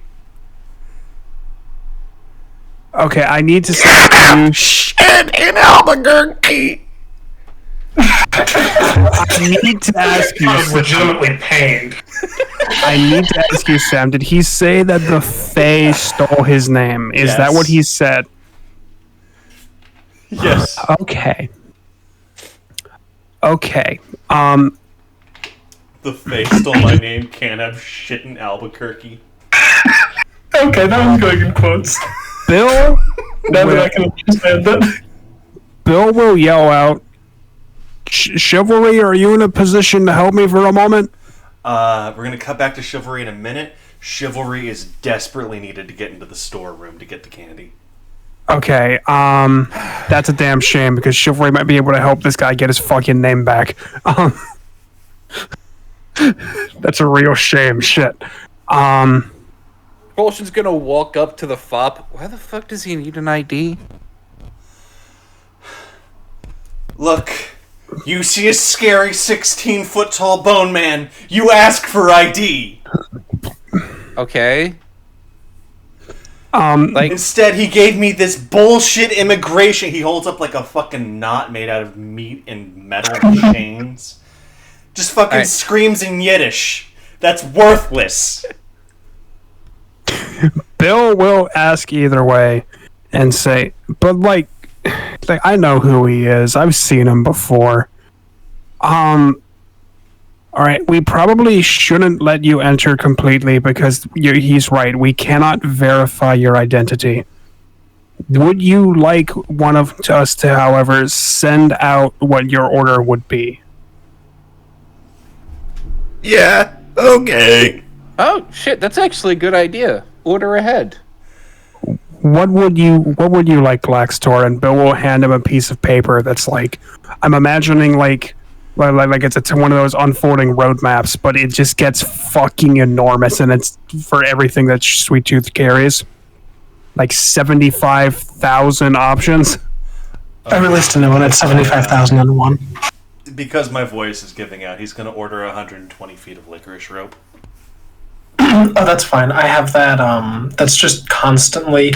I have a waterfall of that, actually. You see, most people think chocolate waterfall, but the real thing that's hard to get is licorice. If you get a right flow rate of that, you actually, the best way to do it is to make the flow angel hair licorice, and then you put that in a machine and just spin it a bunch so it's really tight, almost indistinguishable from the solid tubes of it. But it actually has like this neat snap when you bite into it that the original kind doesn't, just because of the tension of the wires wrapped around each other. Okay. I would like you to know that that was all off of the top of my head. That's amazing. Tell me that this length of cord is on a gigantic cookie spool. I don't know what a cookie spool is. It's a spool made out of cookie. Ah, no. Okay, so as Bill heads back, someone needs to be there to watch Galaxtor. Propulsion. Goes, I have to go back watching the gate, man. I gotta pat people down. Can you? He looks at Go. Propulsion. Can you? Thank you. Galaxtor looks at you with his 7 eyes. Just goes, so, gonna be your off guy? I live here part-time. That's wild, man. Yeah. He fucking takes out a blunt, offers you the blunt. I'll light it up for him, and then just do no thanks. He nods, still laying on the ground, and takes a boof. Smoker shows up going, hey, I was summoned here. What's up? Is it just any smoke? You'd think not, but... You haven't showed up any of the times I've lit myself on fire. Yeah, man, that's a smokeless flame. I'm not summoned by barbecue. What the fuck is barbecue? The callbacks are real. Call back. So, Nobody's actually explained barbecue to me. I thought All Bill right. did. So Not to my. So Galactor Not well. and Smoker share a look. They sit you down Indian style, going. Smoker just claps his hand together. Go, okay, so the first thing about barbecue is that it's about family. That's what they let off with last time. It didn't help. Well, we're working through it. Okay, we cut back to Chivalry running past the counter with the order, and that gets us to Mr. President handling a problem customer. It's a man walking up, going, "Stroganoff till I beef." What did you just say to me? Stroganoff till I beef. Oh, I forgot you were doing this. Fuck. Stroganoff till I beef. Strogan off. Till If he's speaking another language, then I will understand him instantaneously. I will let you know. Research real fast. How many hard dice do you get? I get 5 hard dice. Let me roll 2 dice. Research. It's just gonna be a vein in Propulsion's head, just like I'm angry for some reason. That'd be 6 10s, Sam. Awesome. So as you're like thinking about like the inflections and stuff, he makes a motion for like a pen gun. Stroganoff. He steals like a candy cane, takes a bite out of it. It's a pen. Gets some fruit by the foot, writes on it, writes Stroganoff till I beef.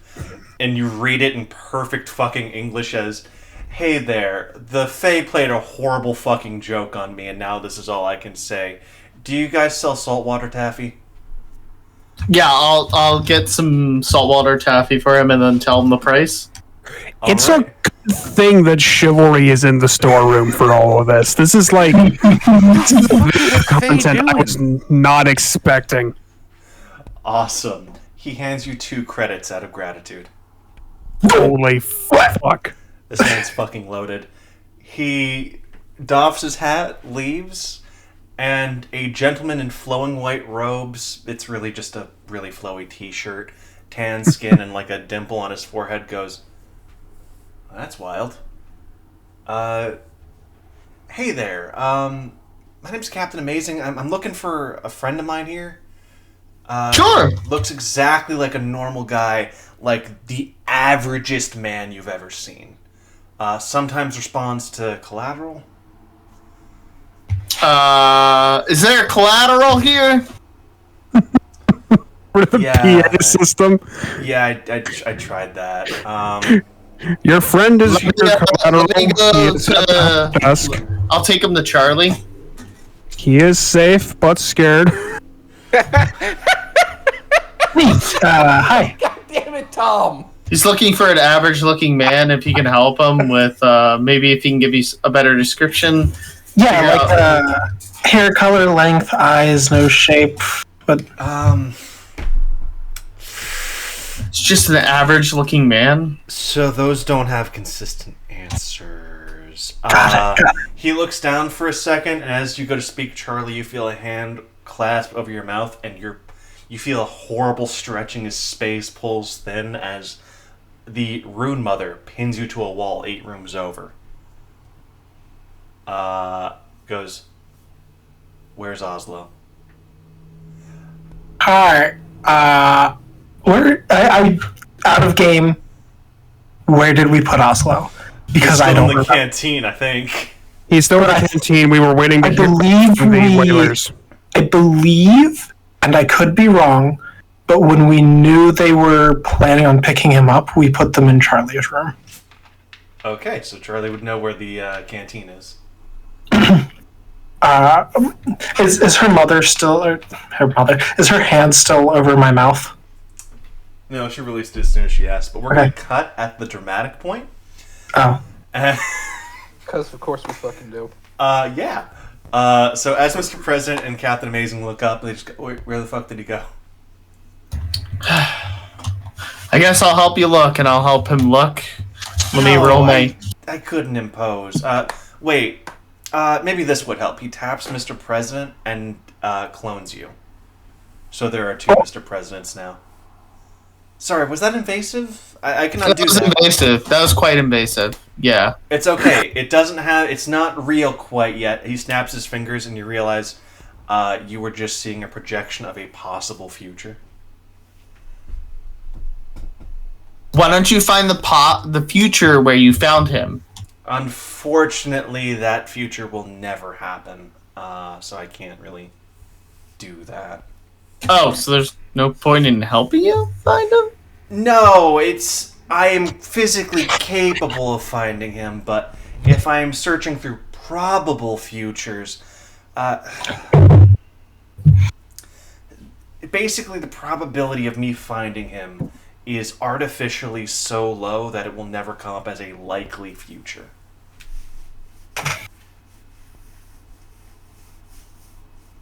I'm gonna have the soldiers look around for this man as he describes him. All right. So that's we can do it. We have the time frame of a month and every 3 seconds to find this man. The issue is this man. Mathematically, I don't think the minions can find him. I don't think they can roll enough dice. What? Does he roll not 10 want normal dice, right? Yeah. Wait. No, they can.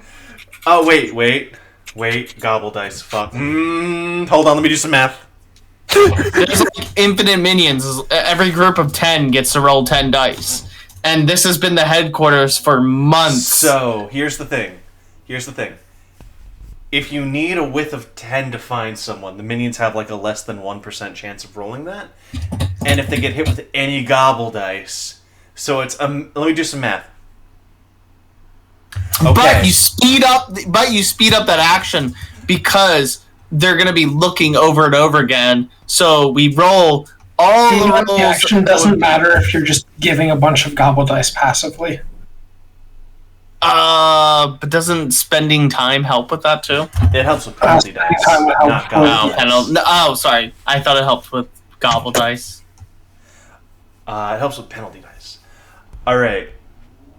So Captain Amazing is going to sit down and go, oh, hold on. Yeah, I'm distracted. He's going to stop time in the candy shop for a little bit. So it's just you and him. Sorry, I just wanted to give some time to think. Is that okay? Yeah, that's fine. Okay. Can I make a perception check to see if anyone's doing anything shady? Well, yeah, absolutely. 2 8s. 2 8s. My 2 cents. You came through. That's amazing. You notice the guy with the exposed abs and the lion mask is making a beeline for Erasure. The invulnerable guy. So I go to Captain Amazing, like, if you go and stop that guy, I'm sure Collateral will see you and him in an argument. And I'll point to the guy in the lion's hat. Oh, that's an amazing idea. I mean, Erasure might get mad, though. Yeah, he's fine, right? Erasure would probably appreciate it. I don't know. All right. The time resumes. Oh, that's a shorter fuse than normal. He's gonna like jog his way over. And we're gonna get to that scene in a minute. We're gonna cut to chivalry in the candy storeroom. Okay, what does this place even look like? Because I'm imagining like. So in the candy store room, so if you can imagine like an Amazon warehouse, like how that would work with a bunch of stuff stored up there. Imagine if all of the structure here is built out of candy cane because that's the most stable. Don't ask. And everything on the shelves. Actually. Everything on the shelves is just different, like. Mini Willy Wonka factories. So like one of the earlier shelves is the licorice shelf. So like when you walk in, it's just the waterfall of licorice pouring into a pool. The pool is somewhat contained on the floor. There are different things behind it. There are fully candy animals just kind of roaming around. Hopefully not causing too many problems, but they don't eat candy, so they're usually fine. Okay. And you know what I'm imagining? Like, I have changed one of the thing you just said in my mind. Everything is being... The poles that hold up the shelves are all candy canes. Because they're the strongest. But the flats that everything is sitting on, like the shelf parts, are made out of peanut sturdy. Which is peanut brittle, but it's corrugated. Yeah, that's a good idea.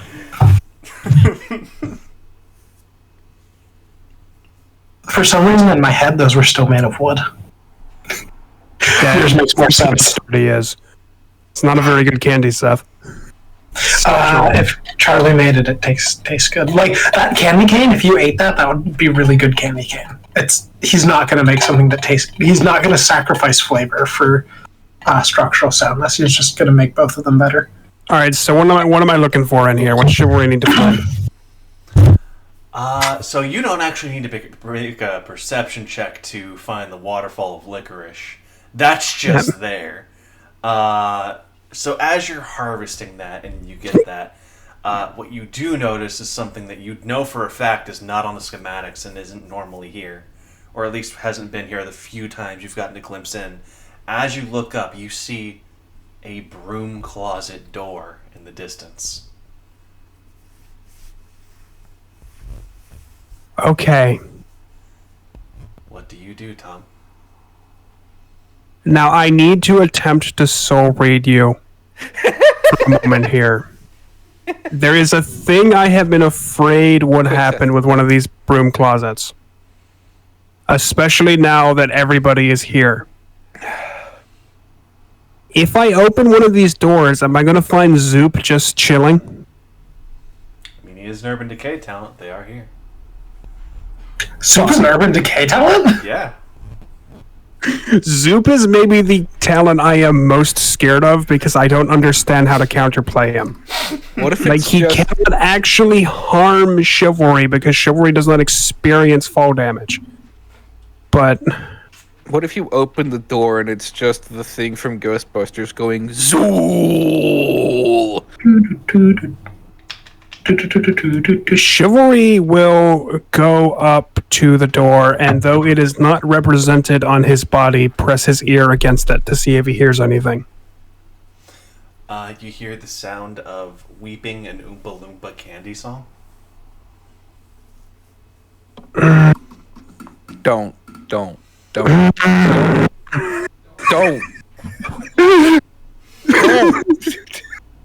You're gonna go to Left 4 Dead crossed with Willy Wonka and the Chocolate Factory. Is that supposed to deter me?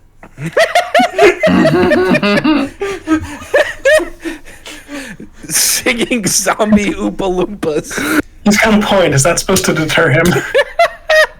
I didn't say zombie. I said sobbing. Yeah, the witch. Yeah. Okay. Alright, does Chivalry need to get this rope out? Like hand the candy taffy cord out? Or has that already happened? I mean, you could just...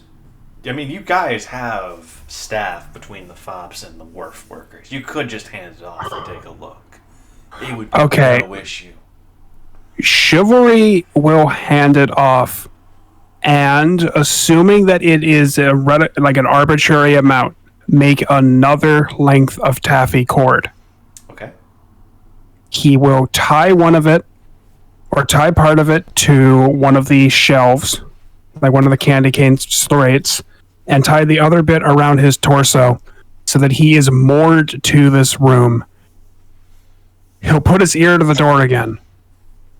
You hear the sound of gunfire. He'll put his ear to the door again. You hear very aggressive French, but it's very tiny.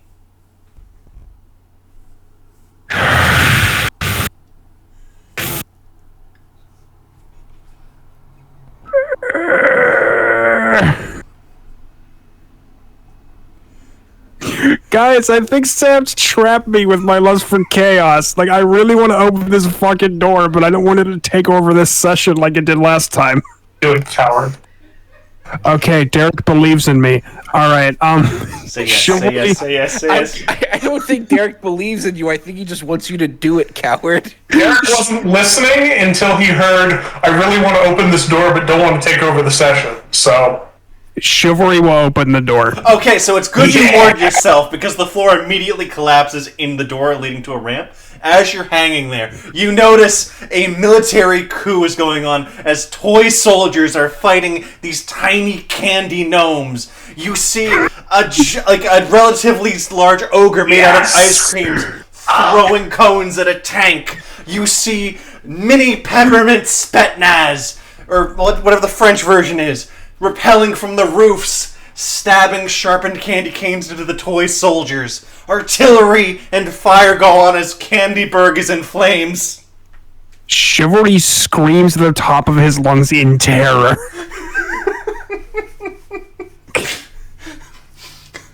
Apparently there is a turf war between the Candy Gremlins and Mr. President's toy soldiers. You have no idea how long this has been going on, but there are encamped positions. There is a dragon fruit dragon eating an Apache attack helicopter. I would like you to know, if you look at the back of the door, there's a note that says, I don't know how I made these, they just happened while I was making other candy. Sweet Tooth know about this? Sweet Tooth didn't tell anybody? I mean, there's other wildlife in here. So Chivalry is down a ramp, but he's still tied to the rest of the room? Yeah, it's like a bungee. You're hanging over the town right now. The door is just in the sky. Chivalry will scramble back up that rope. That's good because you see chunks of the moon where they have been fractured collapsing into this town. Whatever of course the moon is made out of sweetened cream cheese, but still. Oh. The moon's Carpon. Yeah. Chivalry scrambles back up out of there. Slams the door shut, unties the rope, does his best to tie the door shut, like jams some of the cord underneath the door to baffle it. Then he starts checking himself to ensure he hasn't lost any time. If anything, you've gained time. Chivalry looks at a clock on the wall in this area. Do clocks work in the flooded district? Not normally, but sure in this one. I'm imagining yourself on the other side of the room falling into the door. Okay,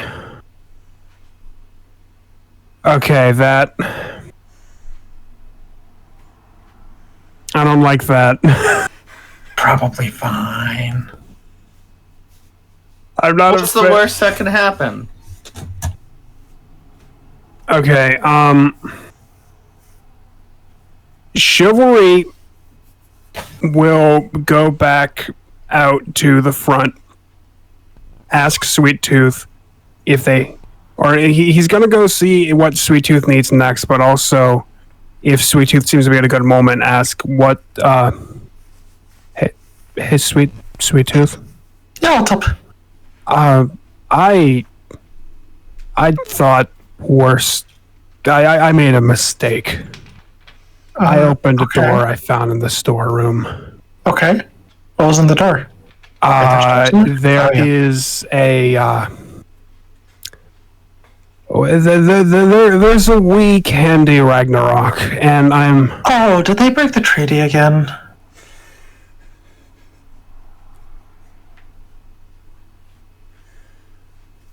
I don't have time to deal with that today. That's probably shut down all conversation. I don't have time for that today, but I think I'll try and go in there and smooth it over tomorrow. Why is that room not moored in time? Oh, if you look around enough, there's caution tape just kind of lying on the floor. The door pops around to different places. So I'm sorry if this is breaking any of your canon. This is all true. This is all true.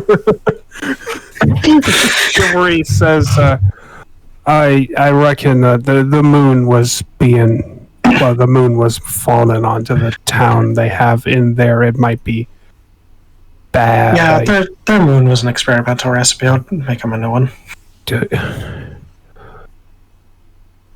Now, Andrew, I need to ask you a very important question. Mm-hmm. Chivalry looks so upset with himself that he's even asking this. Given the powers and context of some beings I've met, are you a god? I know of. If somebody asks you if you're a god, you say yes. That's cult leading 101. No, that's that's Ghostbusters 101. All right, Chivalry will say, as he leaves to go back to manning the storeroom, make sure you get that situation smoothed over. I don't want any of the people who are involved in your contract to know that you have an entire feckin' world army. Oh, those things like pop up and go away every month or so. There'll be an entirely another set of them. I don't know what goes on with them. I don't actually make them; they just happen. All right, before Chivalry goes back to the storeroom, he's gonna go find a wall that isn't structural that he can just punch really hard to get his aggression out.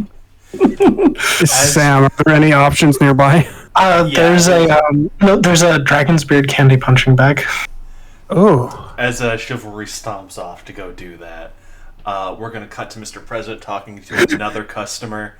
He's just going up sorry, your register guys sent me up here. Do you offer discounts for Illuminati membership? Absolutely not. I understand. I'll point to a sign that had been there the whole time. No discounts will be offered to any groups, including the Illuminati. Hey, perfectly understandable.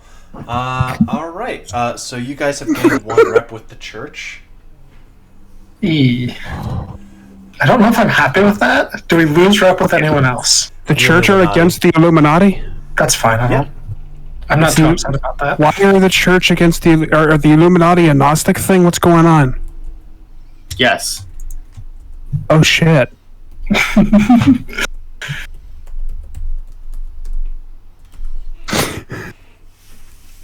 Okay, so he just buys some candy and leaves. Let's see here. Chivalry frees up the three barbecue musketeers, which gets propulsion back into play. I would like to note, if you do choose to punch the Dragon's Beard candy punching bag, you will then be covered in cornstarch. Just so you know. I actually use that to generate cornstarch. That's delightful. So we're going to cut to Captain Dumont, who... Derek, what do you think Captain Dumont's doing right now? I feel like you have a better answer than anything I could come up with. Captain Dumont has set up a special little stall, which is you show up and he will serve you something. That's outstanding. All right, Illuminati And John. what is in it? Hang on, I need to finish. Yeah, absolutely. What is in what he feeds you is completely unpredictable and may not, in fact, originally function with your biology. So if you've ever wanted to taste what it's like to live as a sentient spaceship, now's your chance. Also, he's keeping his eyes open for Quartz and Mannequin? Quartz and Mannequin, and if either of them wanders by, he's going to grab them and send a member of the crew off to find the other one. He has a special dish prepared for them. I'm gonna roll. Now, let's see. I didn't even need to fucking roll. Came up 10 immediately. Okay. A floating mannequin head floats on by, stops, rotates to look at your stand, and then makes eye contact with you. Fantastic. Captain Dumond will forcibly ensure, politely but forcibly ensure that Mannequin is sitting at his stand and say, our Mannequin is a member of the deputies, right? He's one of the chief deputies. Yep. He is the only currently functioning deputy besides us. What a pleasure it is to see you. Amp 2, and yep, I forgot there were new ones. Yep. Thank you, Chris. A pleasure to see our hardest working deputy finally here to indulge in the celebrations.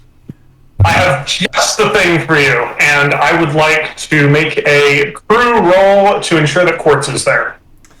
Yeah, give me a roll for them. Let's I don't even see. fucking know what I roll for that because I don't actually have the crew statted out yet. Stat them out. Yeah, I'd say you have enough crew that we're going to treat them as minions. Roll 10 dice.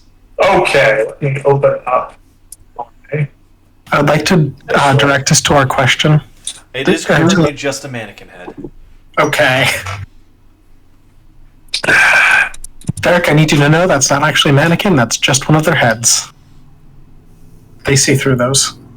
Well, in that case, at the same time as the... Sorry, I was using the wrong dice roll. I was rolling D6s. The crew gets 4 7s. All right, you see Bats dragging Quartz around like an excited child going, No, look, it's a strongman thing. You hit the hammer with the thing and then it goes up and hits the bell. Quartz is going to go, you're just going to do the thing where you hit it really hard and it goes, Bats fucking swings, it doesn't even go up halfway, goes, oh. And I, as Captain Dumond, would like to make an attempt to lean on the story and make Mannequin's main body be there. I don't know what to roll for that, but... Red ripples and dilation of space happens, and the mannequin head is replaced with her head as she phases right in and goes, Alright, I mean, it's my day off. I got some time to kill. It's a great day for killing time, and a great day for making and embracing new friendships. And Captain Dumond is going to slam down in front of Quartz, who is now at the stall, because I'm running this fucking narrative. And Mannequin, who is also at the stall. Each of them is getting a different dish. Mannequin's looks like something that, if you had to describe it, you'd probably eventually settle on a lobster, but you'd really be uncomfortable with that.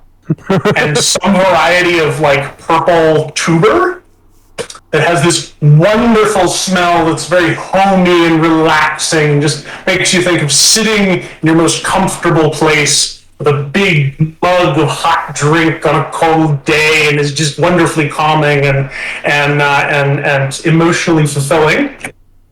And Quartz, Sam? What does Quartz like to eat? So as Quartz is ushered in by your crew, your crew is now challenging Bats with the strongman thing, and Quartz just wandered over because he was bored. Quartz is like, I guess, the candy shop, right? Rock candy, I guess? No, I'm asking you. I'm not. No, that's Quartz stuttering in character. Quartz. Oh, me. Okay. Yes, I'm not. Captain Dumond is not asking Quartz. I'm asking you. Quartz likes food that is the same as every other food he's ever eaten. He is totally the type of guy who, when he's in a new place, he straight up goes for fast food because it's familiar and he knows vaguely what he's going to get. That is terrible and boring.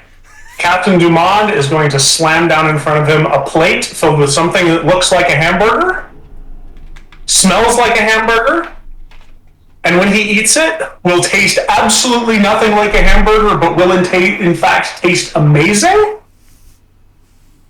And both of them, when they drink the drink that is being provided with the meal, are going to be fucking drugged. Did you say drunk or drugged? Drugged. Like passed out drugged, or? No, as in Captain Dumont is going to give them a drug that makes them attempt to form an emotional connection with the current closest person to them. Okay. I am using knickknacks and curiosities to have that. Okay.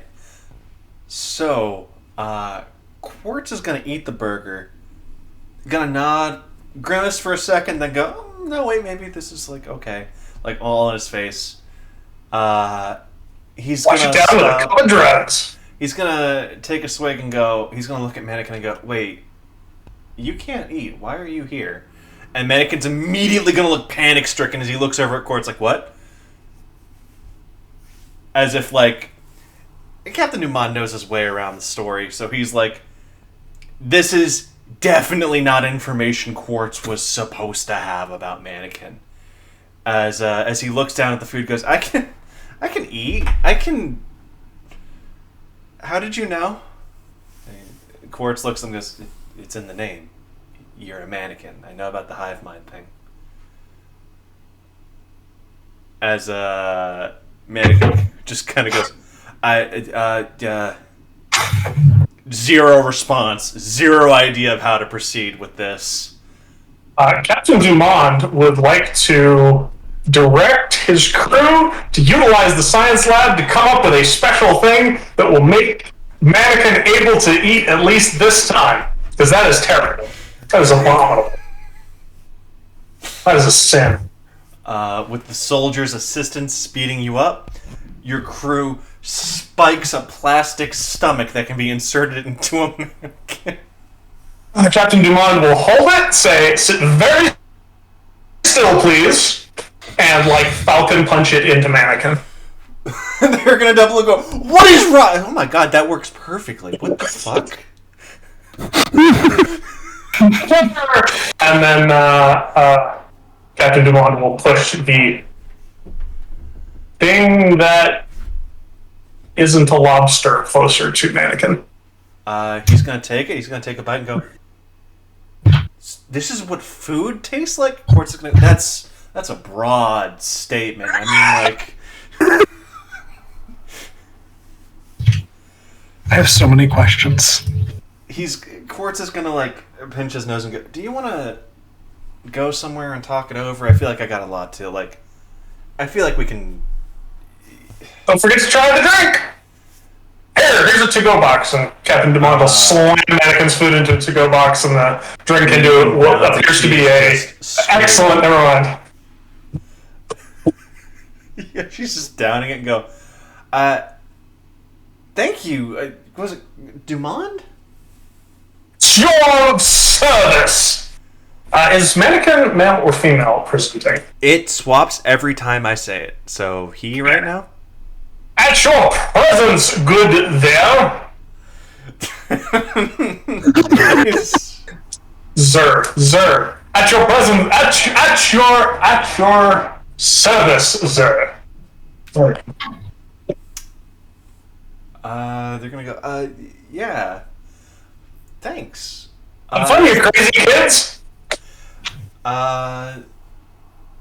So as they're leaving, Mannequin asks, like, so if you knew I wasn't, like, real this entire time,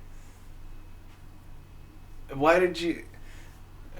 Quartz just looks at her and goes, my best friend is a goddamn crime against nature. You're not the weirdest thing I've seen even today. Mannequin's gonna nod and go, okay, that tracks. Quartz is gonna think for a second and go, so if you're like a mannequin, why are you going after me, a person?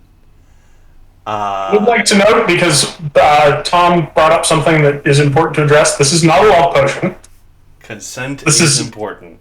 Yes, this is something that encourages you to form an emotional connection and deeper understanding with someone. So alcohol. Yeah, I was about to say it's just It's magic alcohol, except it doesn't make you into an asshole.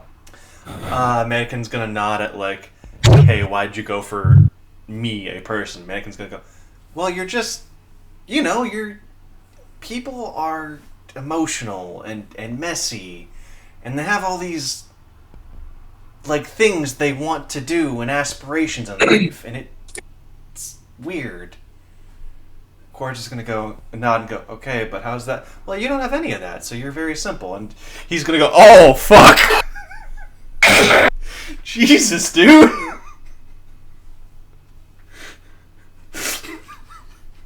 First date's going great. So, cool.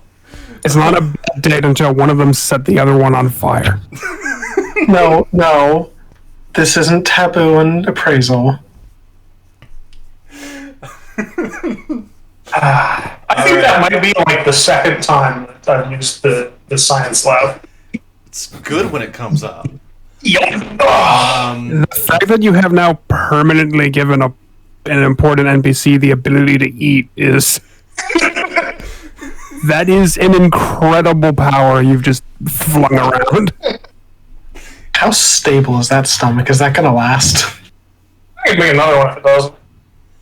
Okay, so we've put it off long enough. We're gonna cut to Captain Amazing is gonna walk up to Gladiator. Gladiator is just gonna gently put his hands on both sides of Captain Amazing, pick him up, move him over, and put him down, pat him on the back, and just continue walking. Captain Amazing's gonna go, that was very rude.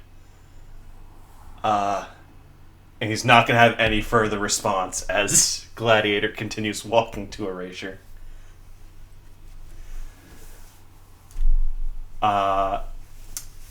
So Gladiator like puffs up, gets into like his like stage persona and go,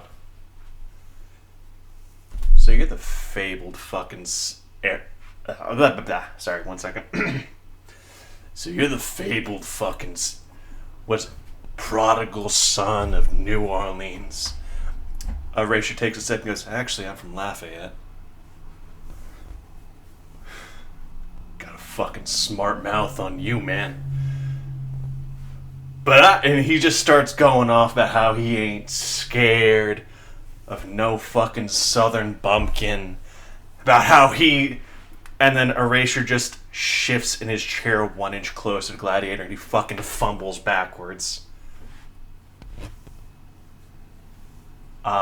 So we have reached an issue. Gladiator is now mad and he is going to fucking take a swing at Erasure. I want to warn you guys, if someone dies, that is a rep penalty.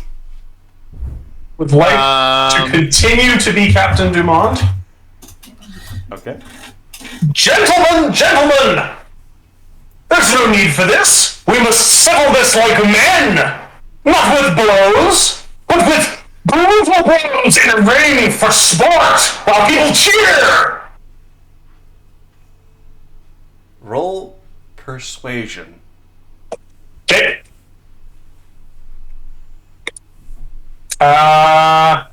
3 threes. Or 2 so Gladiator still going full, working the mic, going, I ain't afraid of no competition. Erasure's already just fucking leaving. He's out the main door. While Gladiator was like grandstanding, he looked back, the seat was empty. Erasure's just walking out the door already. Well, it seems that our challenger has abandoned the field of competition. Can we perhaps, from you fine fellows attending today, find someone willing to go toe-to-toe with the legendary, the unstoppable Gladiator? The crowd goes fucking wild. All else fails, Captain Dumont will step into the ring. He doesn't give a shit. Gladiator's raising his hand, going, like you can, like he's playing it up, but you can tell deep down he's disappointed. But he's taking the win, absolutely. He needs that. It's over here. As we go outside, camera going out. Sorry.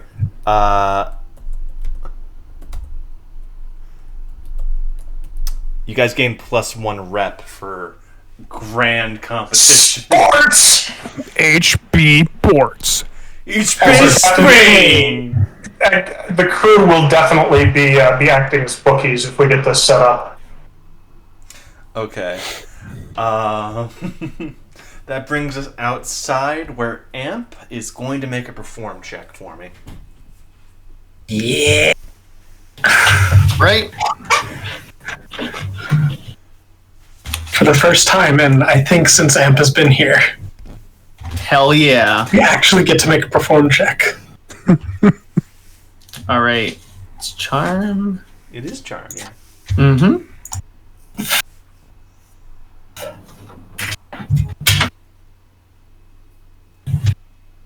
That would be 4 6s or 2 10s. 2 10s works. Okay. So you guys kind of it's never come up, but Amp is a fucking amazing musician. Like, just full-on solo with just the guitar. It sounds like they've got a full backing band playing the lows, playing the highs, playing the bass line, playing the melodies all on one strum. Does Amp sing? I forget. I thought you said yes, but I wanted to...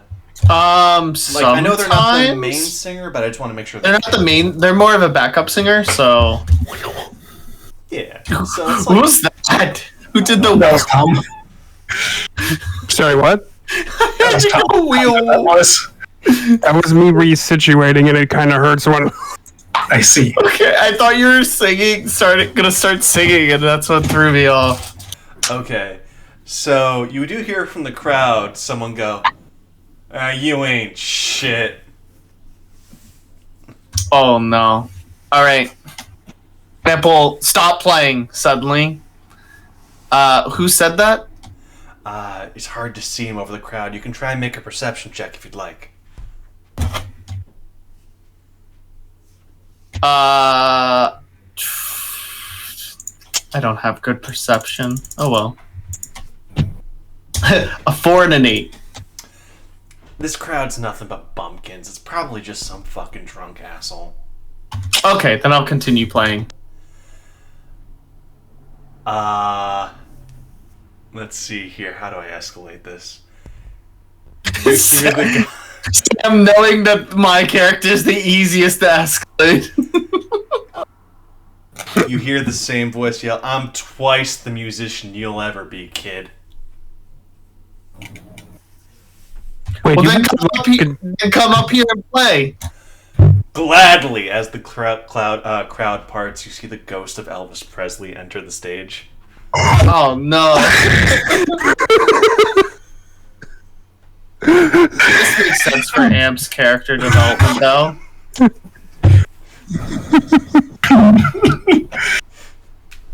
I mean, Elvis has had 1,000 years in hell to perfect music.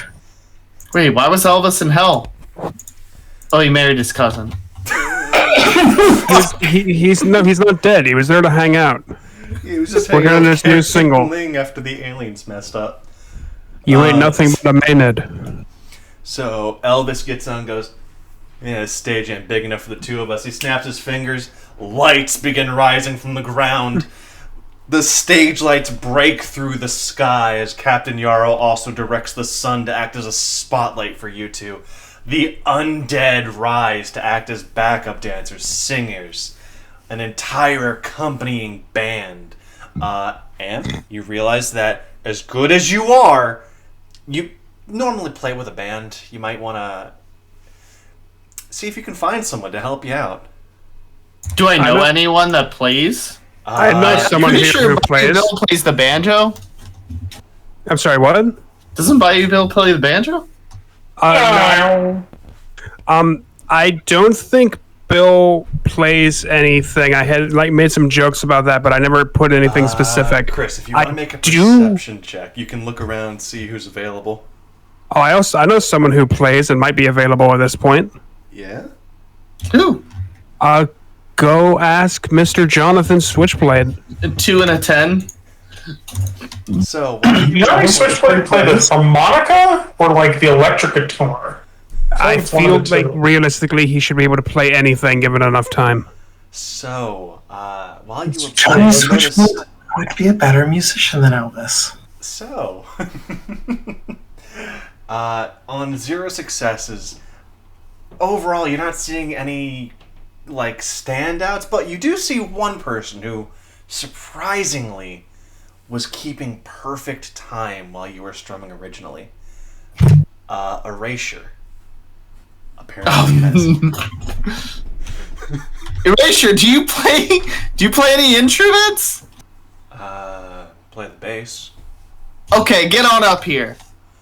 Well, I'll need an instrument. Do you mind if I, He, just leaves that open, seemingly asking for permission to do something? Yeah. Excellent. He walks over to one of the one of the demons, goes, I need to borrow this, puts his hand... Sorry, he takes out a cigarette without any flame. He just inhales, his power causing it to, like, drag as if it was lit. He goes up to one of the demons, puts his hand on one of the bass guitars, goes, I'm gonna need this, flicks this ash in its face as it gets mad, as it reels back, looks back. Erasure just fucking kicks it in the chest. You hear its spine and ribs just collapse as it falls over. Goes, thanks. That was a more metal entrance than Elvis coming in with the fucking undead crew. You're gonna love step 2. He does a sliding scale on the bass, makes an intimidation check. Now, fun fact about Erasure's intimidation check. It has 3 levels of radius, controlled effect, daze, burn, and disintegrate. Wait, burn? Yeah, you see the lesser demons literally fucking evaporate as he plays the bass. Goes, yeah, this'll do. Hell yeah. Elvis is going to fail. Oh, it also has traumatizing. So Elvis is going to lose half of his willpower. And he's going to burn 1 base willpower to not be afraid. That was pretty hype. Yeah. He had to burn This base. doesn't end with you getting a shiny fiddle made of gold. So, what's going to happen is, at this point, Erasure contributes nothing to the perform. He's going to give you, like, 1 die, maybe. I don't know if that helps I have 15 dice. So... Okay, awesome. You're going to roll normally. What Erasure has done is he has just deleted Elvis's hard dice, so Elvis has to roll normal dice. Okay. And he's shaken, so he's going to have some penalty dice and some gobble dice in addition to that. Am I allowed to use, like, stuff like my string the guitar to, like, blow away some of his skeleton band members? You'd have to do it in addition to your perform check. We'll see how well I roll, and then I might do that. Be a best of 3. Width is going to be better, but height is also very important. Okay. Okay.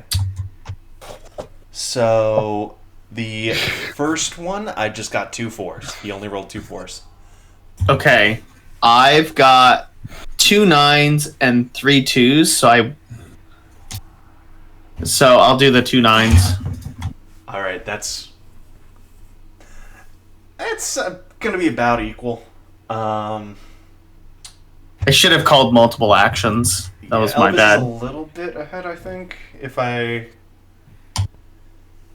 take into account... Yeah, Elvis is, like, barely ahead. He's, like, the fact that he's shaken is kind of nerfing his points a little bit. So you should just call 3 multiple actions at the start of all of these, because you have the bonus dice to spend. You Yeah. also do an equivalent of go first, which will basically Oh, keep you yeah. ahead of the tempo a little bit. Okay, then I'll do go first and then multiple actions. Okay. Twice, since I have the dice. Alright, Elvis is just going to roll straight because he's rolling 10 dice. That's all he's got right now. But, Okay, I got 3 10s, 2 7s, and 2 2s. alright. Elvis got 4 6s, so you're pulling ahead now.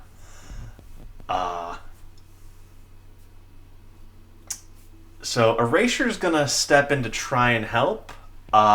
As you guys are strumming the bass, he's using his power to distort the sunlight to get like some stage lighting going on. We got some colors. We got some strobing effects as he's diffusing the light. You guys are now firmly in, like, you guys are at least 2 within the lead. You just need to seal the deal. Okay. I will do the same thing. All right, Elvis is going to burn a I base do have wheel something- with dice. I do want to... Ooh. Do I burn... I mean, I have 32 willpower and 18 base willpower. Do I have to burn beforehand, or can I burn afterwards? You'd have to burn it before you roll. Oh, man. You are in the lead. And Elvis is rolling normal dice besides that wiggle dice. If he rolls poorly, you could get this on a normal roll. Okay. If I do... How many levels of Go First can I add with by removing dice? One per action. You're doing multiple actions. So if you're doing Okay. multiple how many- action, you can add 1 to each of those actions, but you'd have to do So I can one only dice do- for each of them. So I have 15 dice, so I could probably only do 2 levels of Go First with 3 multiple actions, right? Something No, like because you have the one bonus from. Oh, the one Richard. bonus. yeah, So you could do. You could So I do could one do for 3. each. Yeah, 1 for each then. 'Cause you can't put them on the same one. You can only do it per action. Got it. Okay. All right. So I have 2 10s, 3 5s, 3 6s. Okay. Elvis rolled 9 dice, only got 2 3s. That's 3 3s for wiggle dice. So as you are shredding your guitar, singing your heart out, Elvis is putting his all into it. He's like doing the full gyration. His speakers are blowing out. He missteps once, and claws from hell reach up to drag him, and he goes, "No, I'm not even from hell! I was just visiting for..." And gets pulled down to hell. I'm gonna start like kicking him down into hell. As Amp is a sore winner.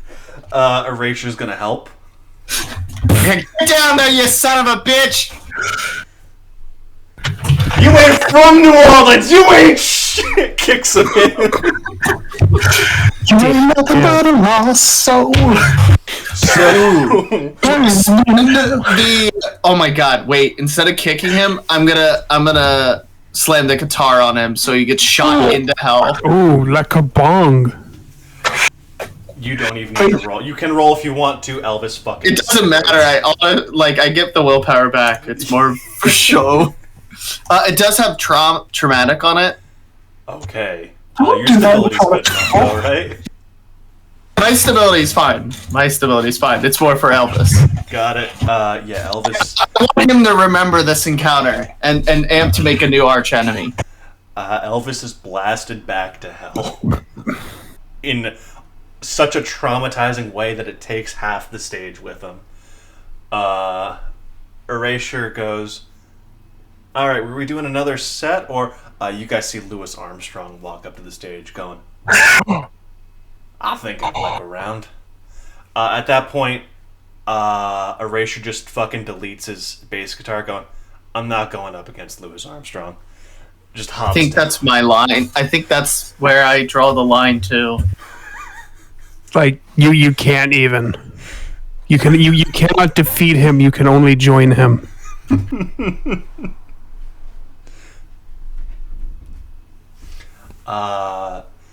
Pulls the out his trumpet.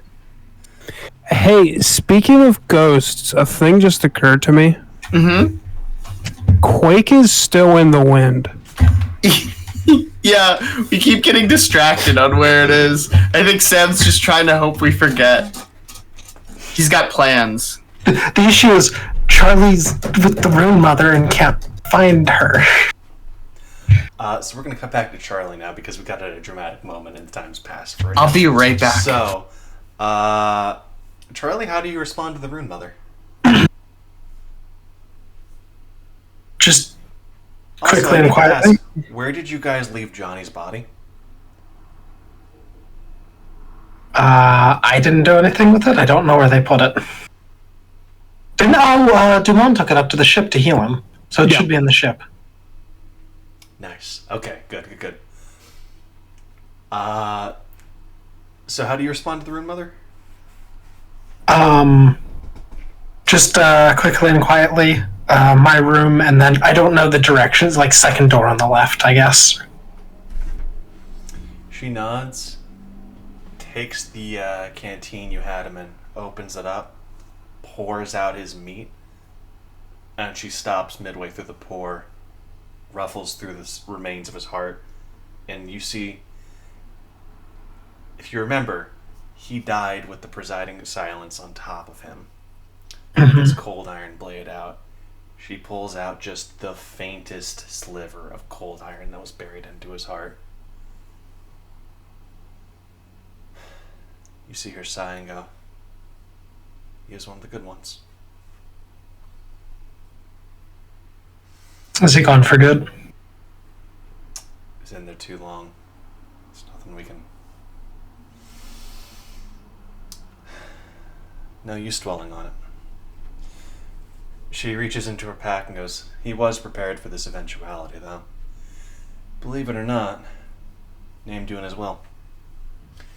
Oh. She hands you 3 blank slates of whalebone and some ink you don't recognize, in addition to a small, locked journal. He left these for you. Thank you. I'm sorry to impose by asking a question, but unless it's described in this journal, would there be someone who could teach me how to properly fill these out? You have to learn it on your own. Understandable. Thank you.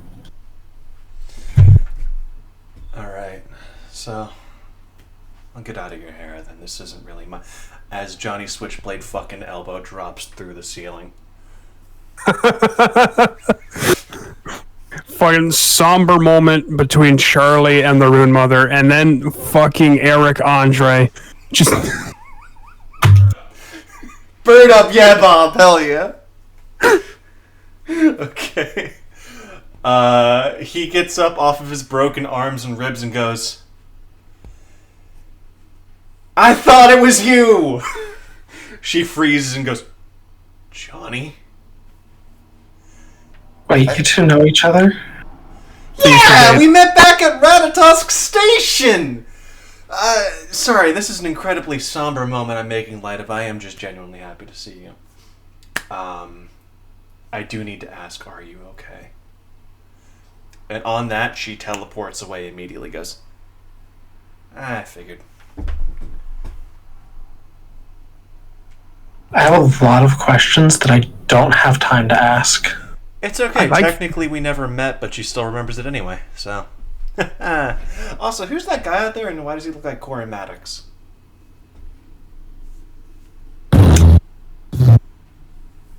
I think I'm not the person to answer that question, because as far as I'm aware, that's Corey Maddox. Incorrect. Anyway, I'm going to go chill in the boiler room. Come get me when you need me. Sounds good. Charlie's going to stop for a second, trying to remember. Do we have a boiler room? Not.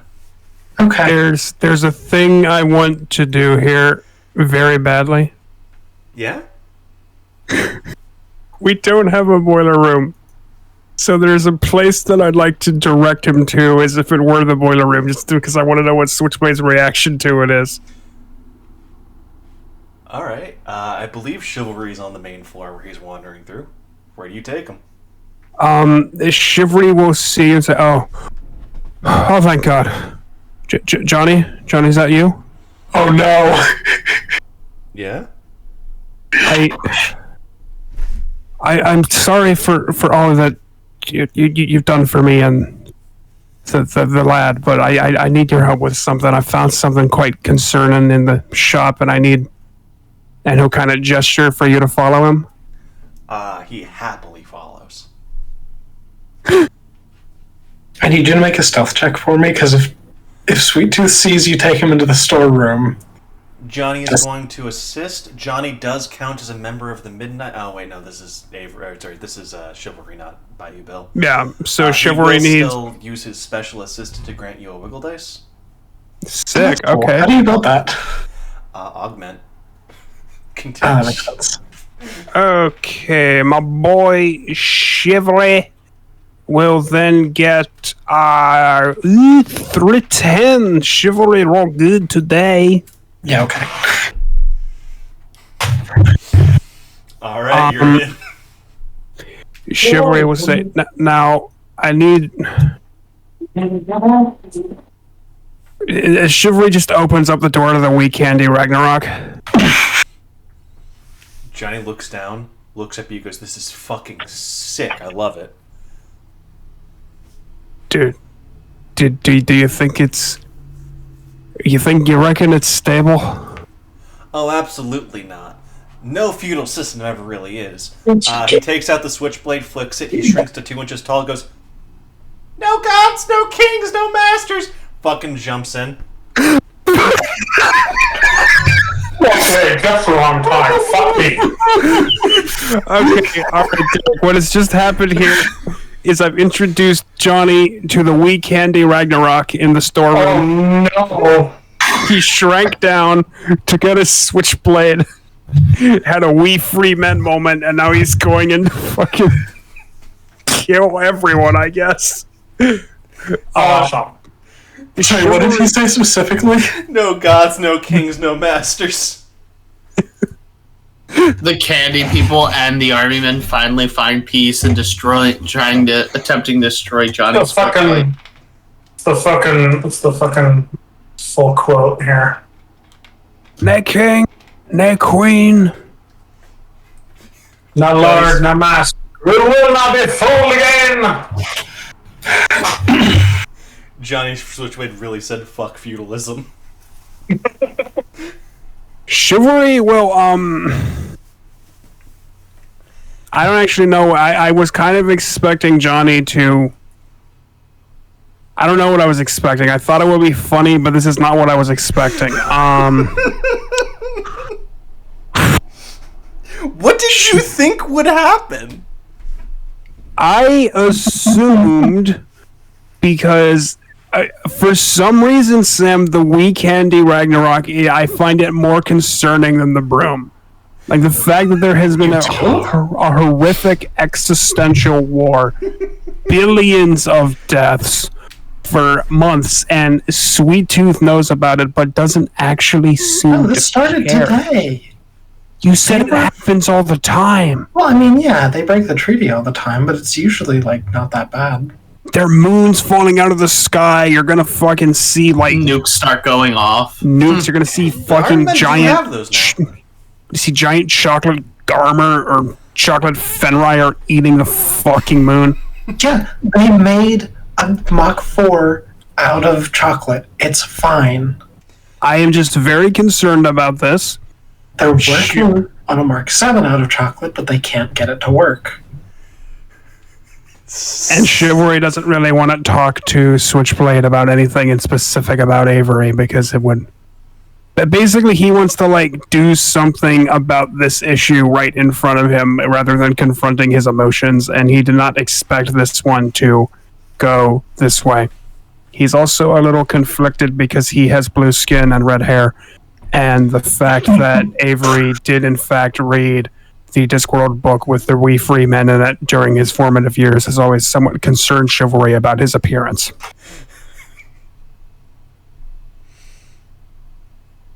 I also don't know what I expected to happen here. Okay.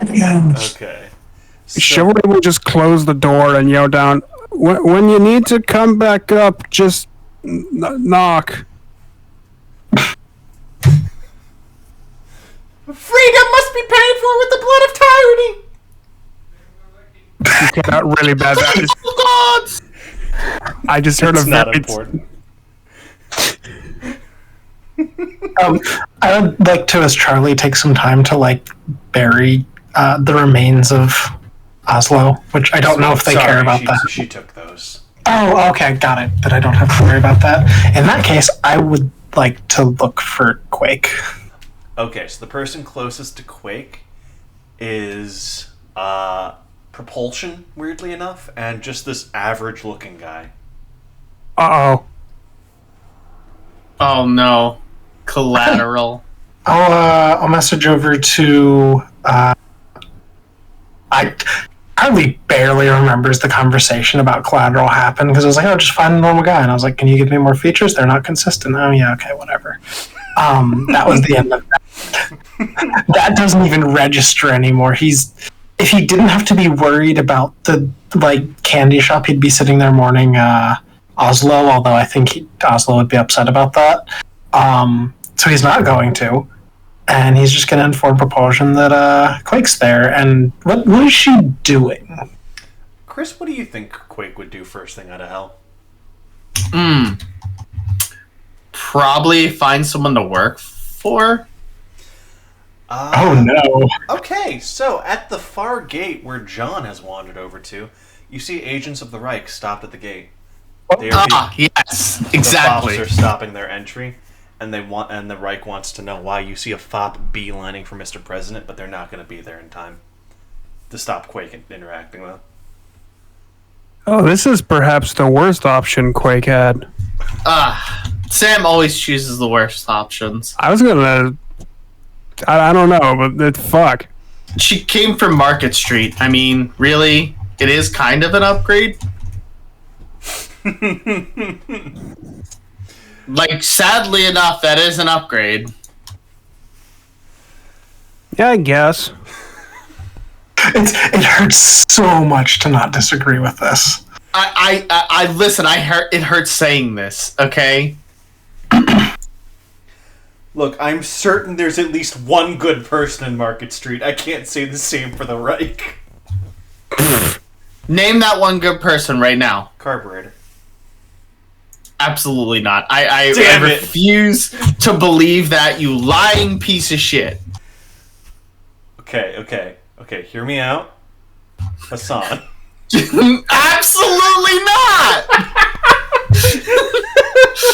Worse than carburetor! Okay, hear me out. Just hear me out. Jason. Jason doesn't count. He's from the Scar, isn't he? Windrunner. I don't know who Just hear me Windrunner out. is. Just jackknife. I feel like you.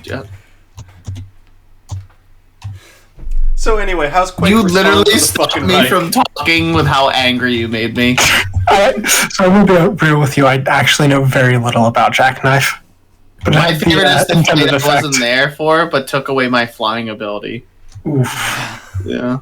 Jackknife's a real piece of shit. I'm sorry about that, dude. No, that's fine. You don't have to apologize. It was Okay, good. So, John, or sorry. Let's see here. Was it John or Propulsion that was near the Reich? Which one was it? It was Propulsion, I believe, right? Okay. So Propulsion is alerted to Quake and is on the way. Quake is beelining for the Reich, and there's just an average guy who's just nearby. So Mr. President is going to get a FOP using the out of sight, out of mind to teleport through the darkness. Going, hey, we got a problem on the Eastern Gate, man. The Reich showed up. They say they have a right to be here. They do not. Let's Wait, what did you just say? I'm gonna order my troops to prepare to nukes. No.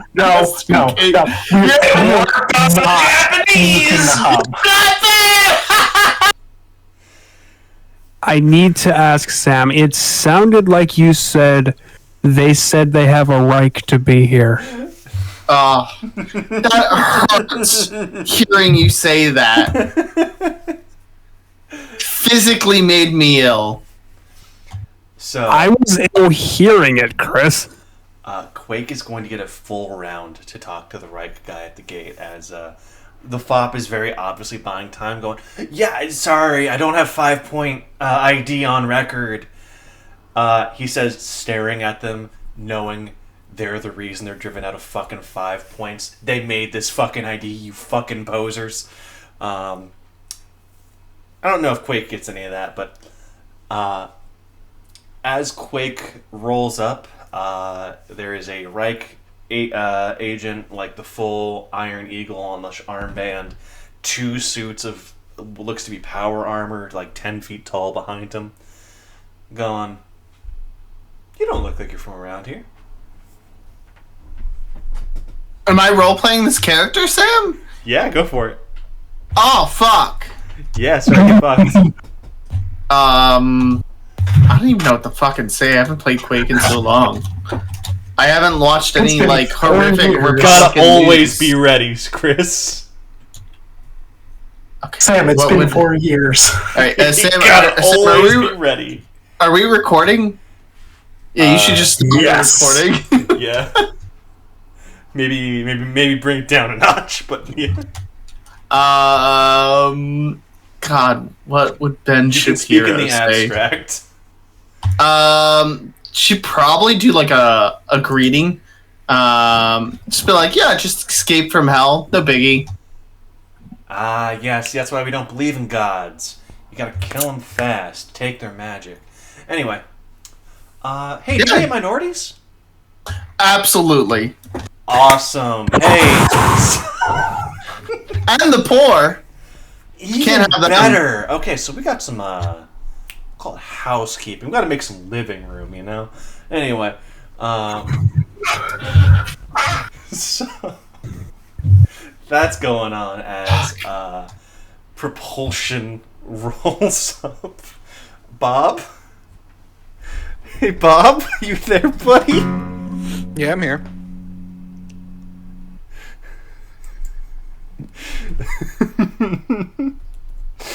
Sam did this to me without even like letting me know, So propulsion. so is, I could prep off of some horrific material.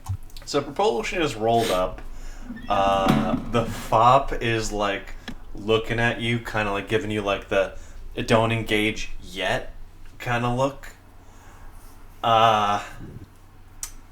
Meanwhile, from the darkness, Mr. President and the other fop show up.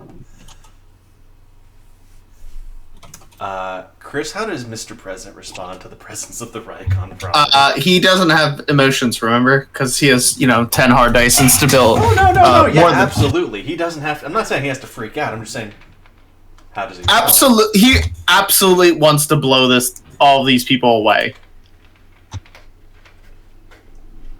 Does he? What? Cut out there.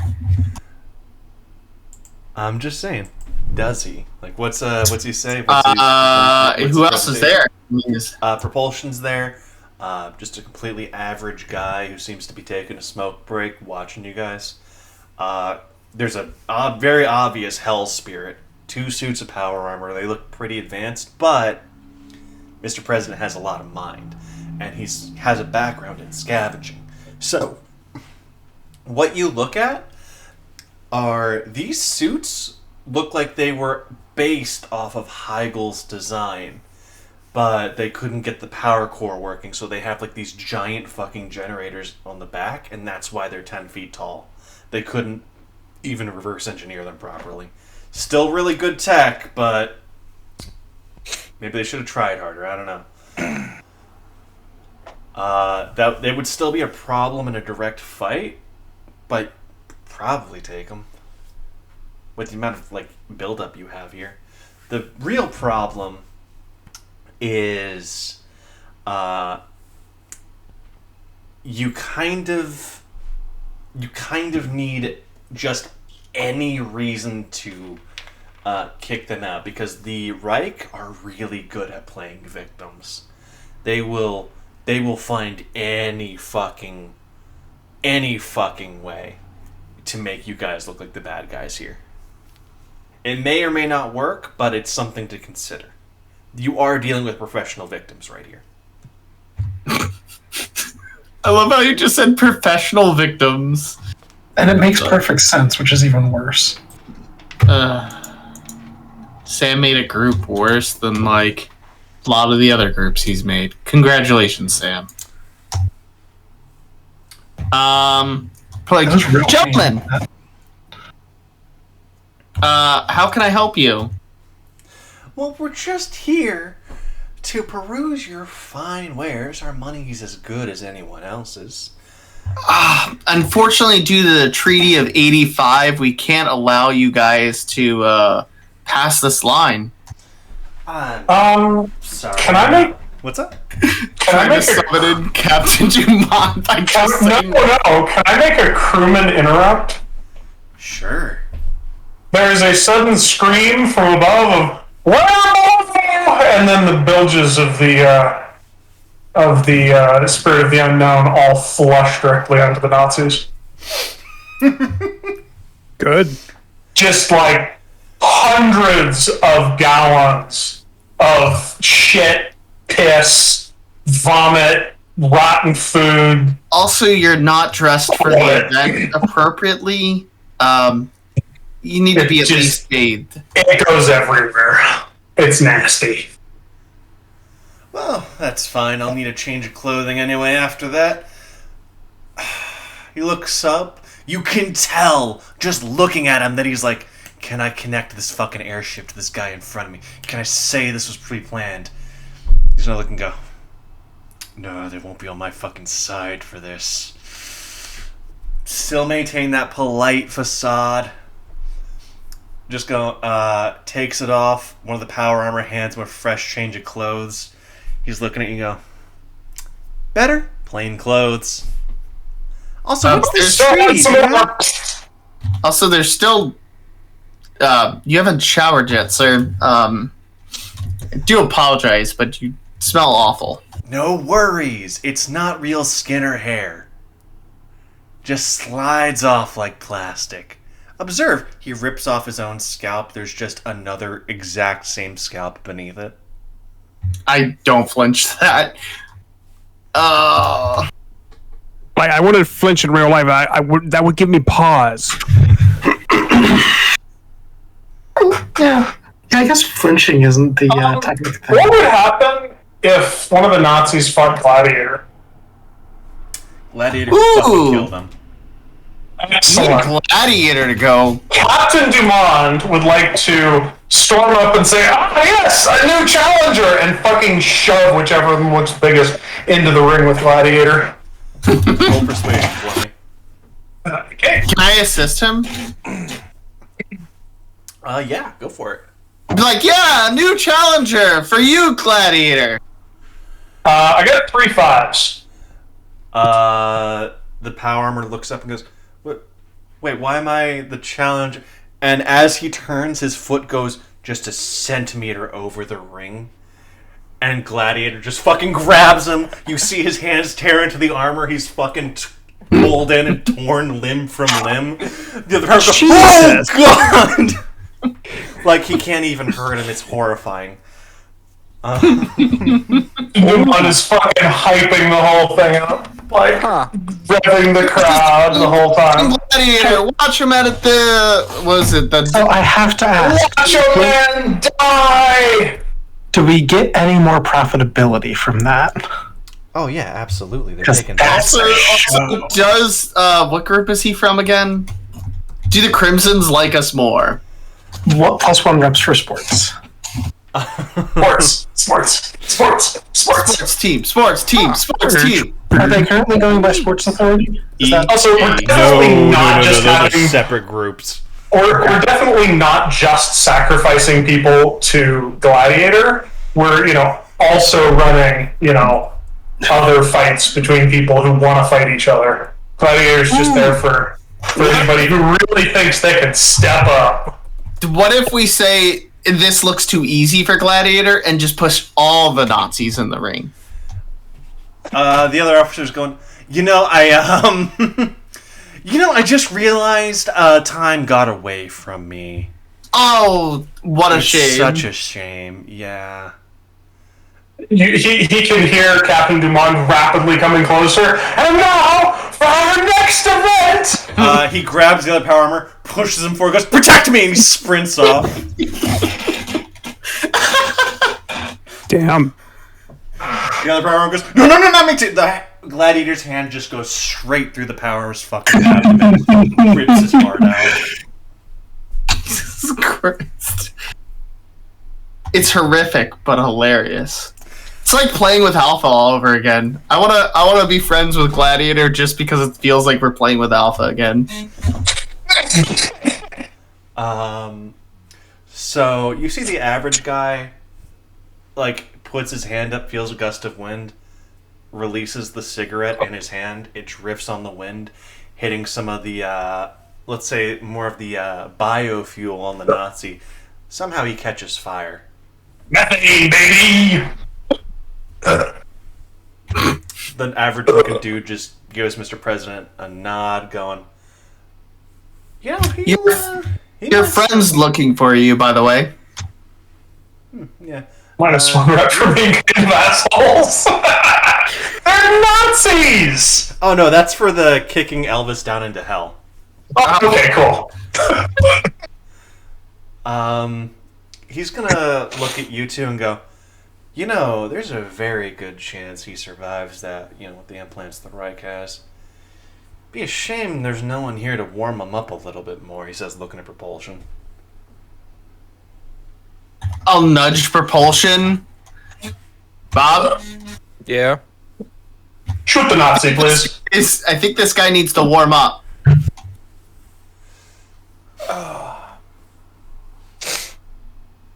Just haze starts coming off of Propulsion. Walks over, grabs the Nazi around the shoulder. He's already on fire, so it doesn't even register to a lot of people as from the shoulder out the burns intensify as he just expires right then and there. Just up. He's dead, ladies and gentlemen. Unfortunate. You hear Good the rinse, applause. bad trash. Anyway, I wanted to... Propulsion. Oh, God, I'm dying. I wanted to interject, nothing to do with like what we're currently doing in the game, but Tom, you said you kind of pictured Captain Dumont like beating up the doctor. Yeah. I don't think he would do that. I just think that every now and then, when the doctor is like being super dramatic and serious and emotional about something, the Spirit of the Unknown just like fucking cruises by while Captain Dumont flips double birdies and goes, "Fucking nerd!" Incredible. That's literally the extent of their interactions. The doctor has no fucking idea why this keeps happening. okay. So, Beautiful. Tom? Yes. Did you want to follow up on that idea you had? Sure. All right. As everybody is fighting and this combat is happening, what's Quake doing during that, Chris? I don't know. Sam, what's Quake doing? Just off to the side, watching their employer, thinking, wow, they were weak. Yeah. Which is a thought that is heard by an outside observer. Tom?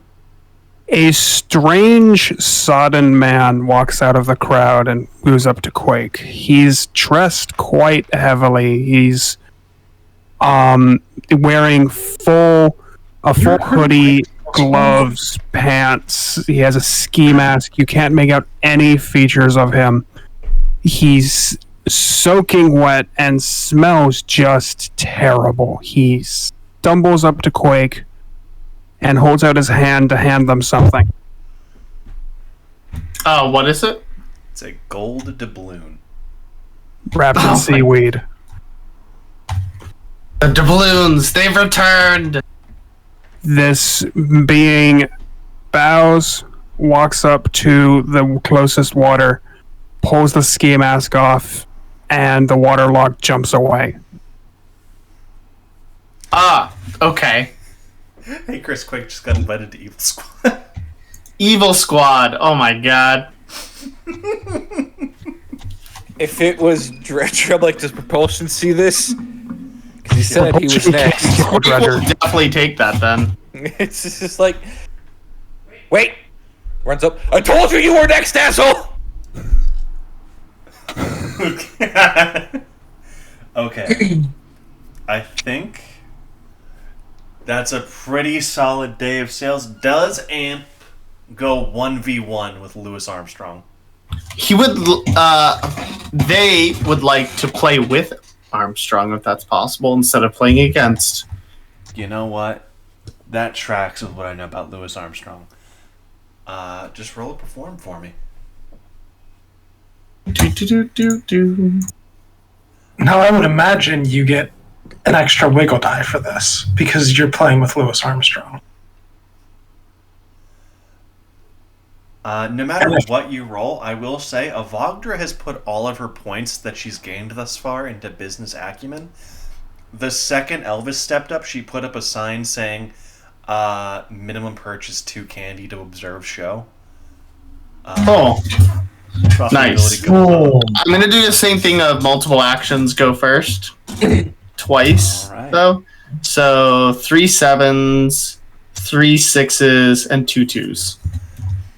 All right. Louis Armstrong just starts going full improv, riffing off of your lead. You say that you set the base, he just goes for it. Keeps people in, doesn't really rile them up as much as a competition, but it's a good way to close out the night. As things wrap up, let's see here. What What are you guys doing? Derek, I hope you want to know, every time you posted about that, I gave a small bump to profitability. Slut. So just rapid fire text about more. No. Yeah, right. Okay. So you guys have conducted yourself pretty professionally. But like not a ton of like customer service standout moments. Not a ton, but enough. I'm gonna say overall you gain +1 generic reputation. Okay. Now, between the shows you put on, that's a total of like 5 rep gained and 1 rep lost. Now, Erasure was moved around quite a bit, so his reputation loss never stacked up in one place long enough to really go anywhere, except for the Elvis incident. So overall, you guys got +5 out of 20 rep. 20 was the most you guys could have gained in this situation. That's not bad. Yeah, it's not bad at all. You guys are considered, relatively safe, pretty professional. Not bad. It's not bad. It's like We're safe. you're the Denny's of Candy Shop. No, that's rude. Oh, fucking dude. No, I don't want to be the Denny's of candy shops because then we're going to have people having romantic sword fights outside of us all the time. Did somebody say romantic sword fight? I'm on board. And also Canadians will fight in the parking lot. I need to Google something. What? Danny.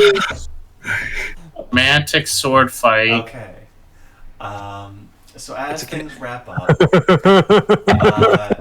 you guys have made 30 million pieces of 8. How many Okay, credits how is much that? is that in credits? I believe if we're going with script conversion, which is what I remember because I ran Mall Game and I knew this would fucking happen, about 30 credits, plus the 2 you made from Stroganoff to Beef. So 32 in total. Okay, I wrote down Were we able to gain any extra rep with Gladiator for all the fights we helped him? And Unfortunately, he's a complete asshole. we did get plus rep for sports. plus It's rep for sports. Okay. Now, was sports the reason of the rep, or was sports a group that we were gaining rep with? Sports Both. is the reason your generic rep went up. You guys did not gain any rep with Crimsons specifically. I think we got 1 rep for sports from just the fact that Captain Dumont was hosting fucking fighting rings, and 1 rep for sports because people were like, yeah, murder the Nazis! I think it's a good thing nobody found out that John was just gonna let the fop shoot at Erasure and have it just bounce off his shield. Oh, he has a shield. I thought you were planning on just taking the bullet. No, John has 5 hard dice, interference, always on. Got it. Or No. did I bump it up to 6? But I was just like, yeah, he's gonna shoot, then I'm gonna knock him the fuck out. But instead, I took him into the back room, threatened him, he didn't hear it, then I knocked him the fuck out and threw him out the back door. Yeah. Now, things that added to the profitability, being permissive with drugs added to the profitability, but it made some of the weirder encounters happen. Second, things like the banners helped with profitability, doing really well on the shows helped with profitability. And, God, there was one other fucking thing that I'm fucking forgetting right now. A few social checks also contributed. So you guys did pretty well. One thing that hurt it was allowing Captain Yarrow Goldtooth. And he basically... Oh, really? Yeah, he just basically took a cut of everyone's money. He robbed a few people. Yeah, okay, that makes sense. That Captain Yarrow Goldtooth. Sorry, wow. He did it. Red Admiral Yarrow Goldtooth. Fuck's sake. He only robbed people who called him Captain. Nice. He killed a Have you lot checked your of people. wallet? Have you checked your Red wallet lately, Sam? Hey, cool, we have 32 experience points. Yeah. So, as the night begins to wrap up, things are dying down. You notice Captain Amazing waited at the back of the line, and he just kind of kept letting people cut in front of him. When he finally got the line, all he wanted was just one fucking bag of like rock candy. When you say rock candy, you mean like normal rock candy or the kind Amp would want to eat?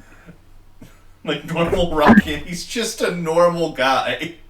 Okay. He's just What's his favorite flavor of rock candy? Rock. lavender. Yeah, you can get some lavender rock candy. Yeah, it's like, you guys have a good operation going on here. How long have you guys been here? Oh, how long have we been here? Like 2 months tops. Oh, we've been setting up for 2 months, so this is the grand opening. Yeah. Oh. You guys have done well for yourself.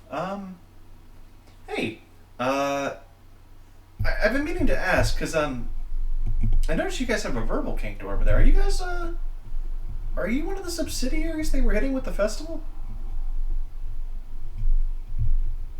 I had one of the, and just like with a kind of like disgusted face, hosts approached me about, talked to me about catering, but I declined that offer. He has not approached us about it. He nods. You feel things get a little bit more serious for a second. He goes, "Good. Never do." Anyway, I have to go. But Well, wait, before you go, are you planning on interfering in the festival? of course I am. Everyone is.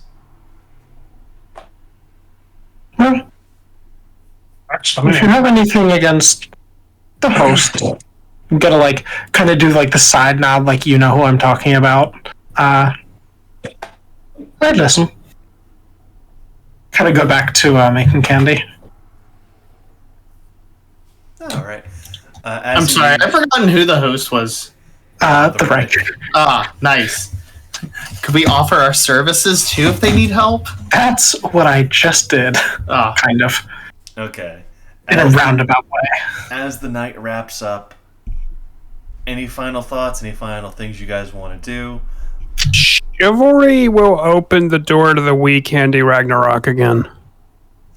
It is the full-on French Revolution. Johnny has united like a contingent of the army men and like the elite unit you saw earlier. He is you see him in like a one-handed sword fight with the King Candy. You see him like double-handed driving the sword into the King Candy's throat. It's very dramatic. Mr. President will walk up. They've finally done their revolution. Nice. And I'll walk Chivalry away. is horrified and like falls to his knees and says, Hancock, Yeah. I need to ask you something. Yeah, what? About a month ago, you made a joke to Sweet Tooth that I overheard.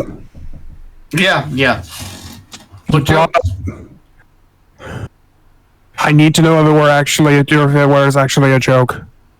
Was in whatever cycles going on in this closet, was Osama bin cotton candy real? You know, I'm gonna leave that to your imagination. But he had a pretty epic death.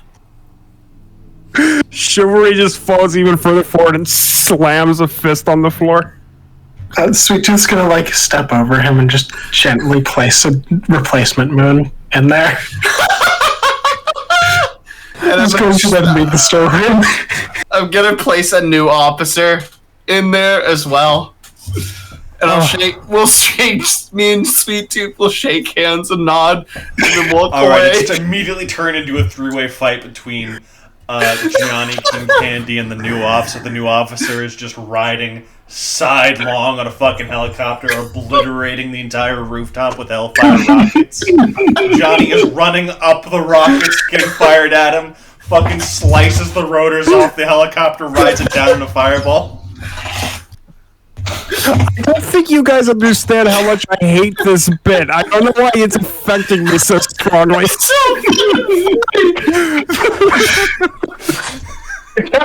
Dumond, at the same time, would like to step into the ring and see if there are any challengers available for him.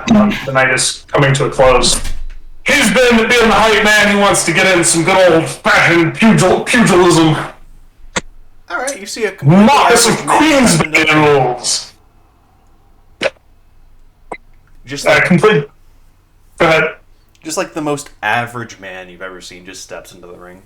Oh no. Sir, are you prepared for the finest bout to be had in this night? And Captain Dumond is, doing the whole prancing dandy sort of fists up thing and dancing back and forth. He looks at you and goes, prepared for the finest bout? No. Pick up your best, sir. How about thee? Not prepared, no, but that's also not what I'm gonna get here. He waits for you to come to him. It's fantastic. Captain Dumond is gonna fucking dart in and throw some jabs. Alright, make a brawling check for me. That'd be 4 9s. Oh shit, not bad. Those. And Captain Dumond gets fucking smashed. You're gonna get 10 gobble dice. And because you failed an action, he gets a free action, in addition to his normal action. So what this looks like is just straight up as you're running, the sole on your boot just snaps as you... Where are the gobble dice coming from? Bad luck. I don't have bad luck. Correct. You do now, though. No, I don't. Oh, yeah? Gonna hit me No, with I don't. I don't think Dumond can beat whatever the fuck Collateral has going on.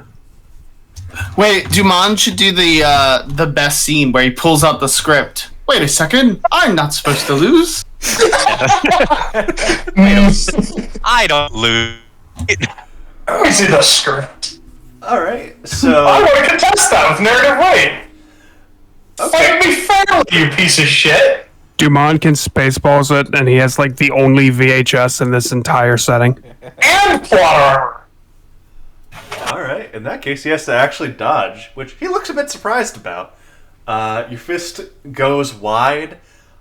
That's still a failed action, but it's not as bad because he didn't get to use his luck.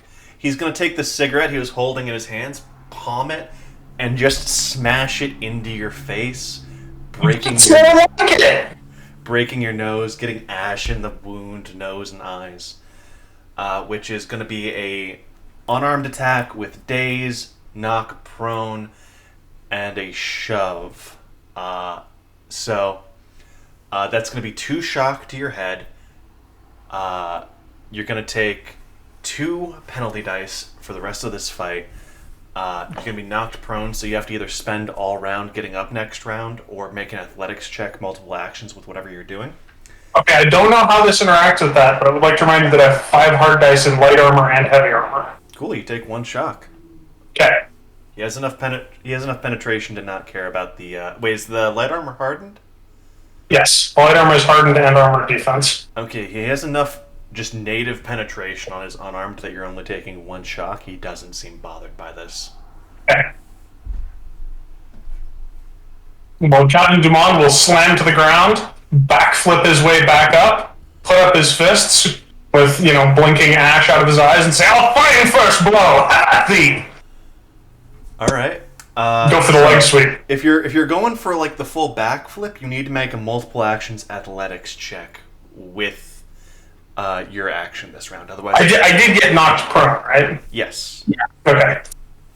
Then I'll make an multiple actions. 2 10s?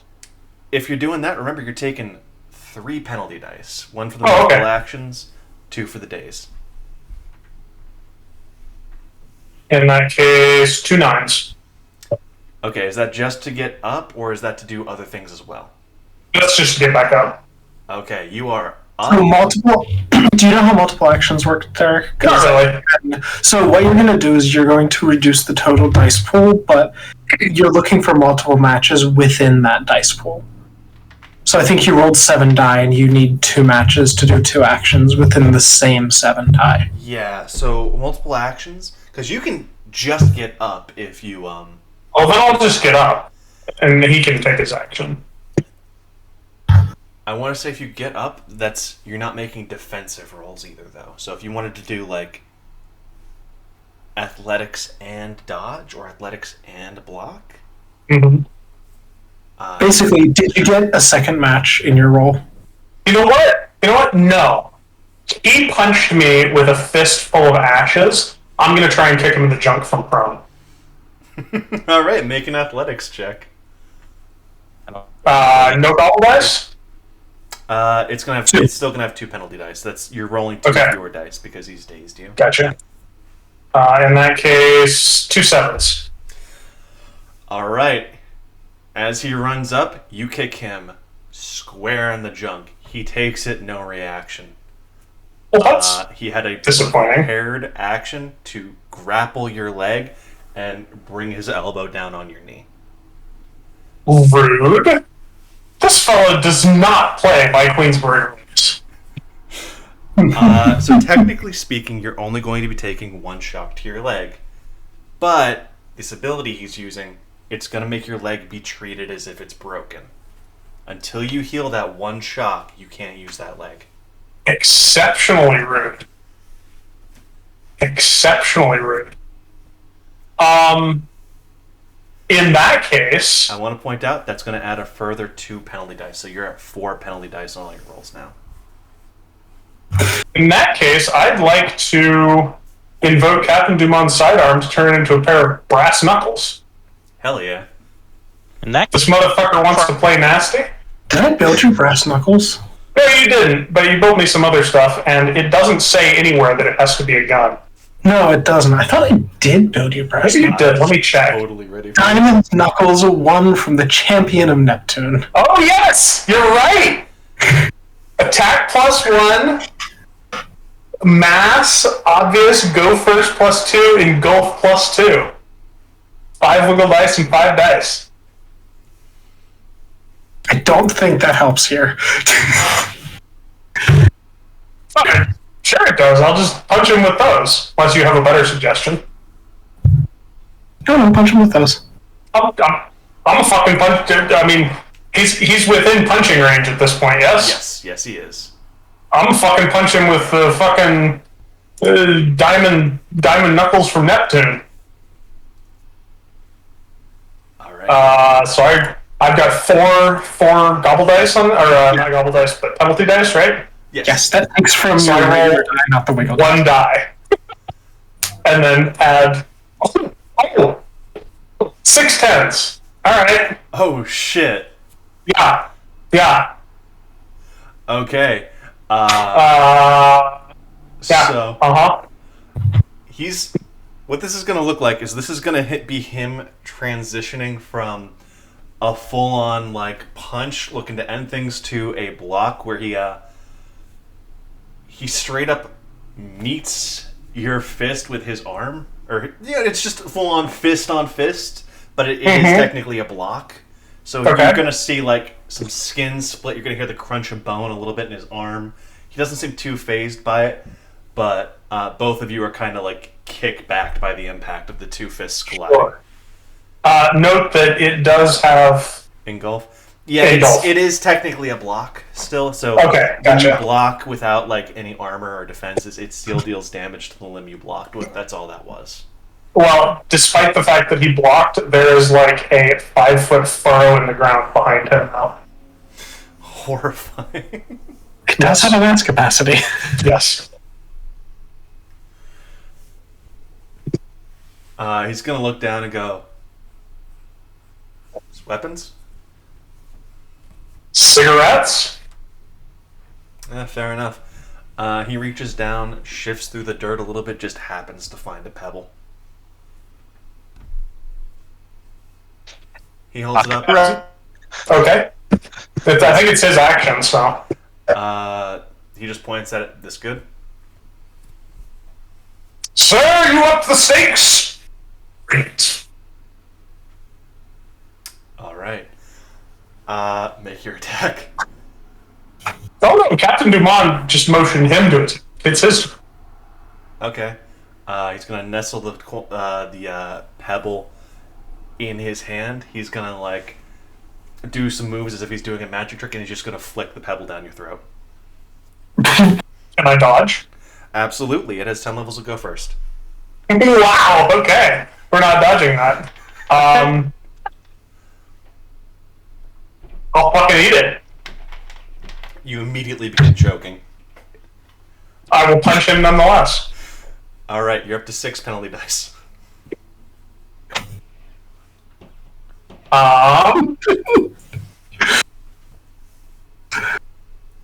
should have prepared an action. I thought you were gonna have him flick it at me, and I was like, should I like try to prepare an action for that? And I was like, I don't know how that works. That's okay. Sorry, reviewing what I've got here. What can I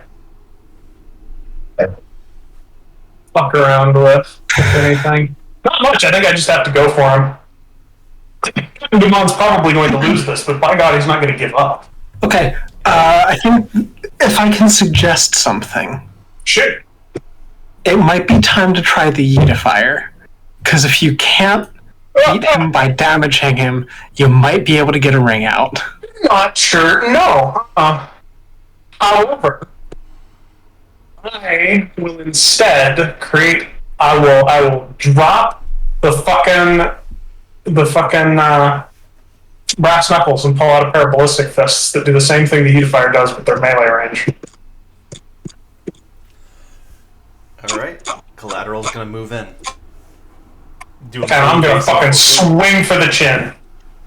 Alright. 6 penalty dice. What do you got for me? Let me find the fucking Yeetifier. Yeah, Sorry, isn't that thing? you are also being treated as if you're strangling, so you're gonna have 1 shock applied to your head. Do you have enough command to ignore the gobble dice that comes with pain? Oh, yeah, unquestionably. Okay.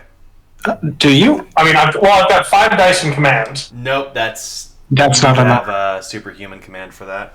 I think you need 8? Something like that. So you Can I can take. spend willpower to ignore it? I don't actually. You can buy off the shock damage, which is going to be 1 willpower. I'll just buy up the shock damage. Okay. Where's the Yeetifier? Search. Yeet. Maybe in general? No, there it is. Found it. So this would still be 4 wiggle dice. So I will just say that this is 4 tens. Which has engulf +2 and booster mass +3. Important thing: how many levels of go first does it have? That's all I need to know. None. Okay. You needed. What was there a fast one? I don't think we made a fast one. No, we next fast one. Oh well. There was one, but whatever. I mean, there is a super fast attack, but we're trying to fire it. Okay. No, there's a fast one. There is a fast fire. There it is. Where? Here. You guys used it in, well, 2 people here will remember when it was used. I remember when it was used. I was making it. I remember when it was used. Oh, Yeah. It's got 3 levels of go first. The Yeah, unifier was quite alarming, actually. So it's 4 tens with 3 levels of go first. Okay. He dodges that. Yeah, This little fucker. I mean, He does. You just at him. As you fire, you slightly sneeze. Like, Obnoxious fucker. the fist just barely almost grazes his cheek as he brings a fist into your liver. 1 shock to the body. I want to buy it off. You are treated as if your body is now crippled. So that's -4 body and coordination in addition to 2 days. So Can I buy that off with willpower to not take all that? So technically speaking, this is 4 layered effects. You would have to buy off all of them with willpower. So I would have to spend 4 willpower. No, you'd have to spend 32. I can do that. But should I? Don't do that. It's not worth that. It's not worth it. It's the you should do it because you need to send a message. You're right. I'll just take this and then spend all my willpower to fucking wreck him. You're not on the same scale as Collateral. You Just don't- want to hit him once! He has a bloody fist. You drew blood. Yeah, that's right. I just want to hit him twice! There you go again, moving the goalposts. the malady of a winner. Yes. When I attack, what can I spend willpower? What'd you say? When I'm making an attack, how can I spend willpower to boost that attack? So, you don't have no upward limit, though I believe you can make one using the One of my weapons does. Okay, so when you do that, you can spend. Matter of fact, the unifier does. It does? To expand the. Oh no, it's high capacity. Yeah. If you have no upward limit, you can spend 2 willpower to increase the width of a roll instead of just spending willpower to increase the die pool you're rolling. It's probably realistically the only way you're going to get past all his gobble dice. Would you be so kind? Give me a sec. I'm calling it. I'm playing. Everybody. Yeah, I'm playing my. I'm playing Pawn Stars. I need to call an expert. I next. Let me call my buddy who's an expert in this sort of thing. Give me about 45 seconds. I'll tell you what I'm swinging at him with. It is almost 10:40. I need to end the session very soon. That's Give me a fine. sec. Give me a sec.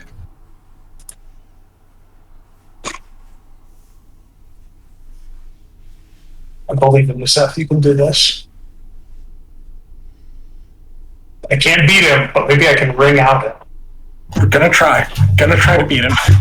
We're gonna give it our best shot. Hit me with your best shot. Okay. I think this is good. I Okay. think this works. However, every round you are taking a shock to the head, you're going to have to buy off. Well, hopefully this will be the last round that I'll have to do that. So, here is the weapon that Captain Dumont will be using. Huh. Cool. Alright. I hate to do this to you, Sure. but would you like to know how much willpower you're gonna have to spend to hit him? Yes. Okay. So, not even including the luck stuff. We're not even doing that. I fucked that up. You can't do that. He still has ways of doing it. He just has to not apply it to you, but he's being sportsmanlike. We have 10 gobble dice in block, 10 gobble dice in dodge, and technically speaking, he has 10 hard dice and enhanced reflexes if he's going at full power. So that's a minimum width of 12. You need to get past 20 gobble dice. That's a width of 32 needed. That's 64 willpower I'm going to need from you. Come on, Cops. He knows when he's beat. Next time, good sir, I expect you to not start off with reality manipulating bullshit. No, Derek, That's not a good fight. No, Derek, I would like you to translate that to how that sounds, considering the fact that you still do have a rock in your throat. Okay. What did I say? I said... He's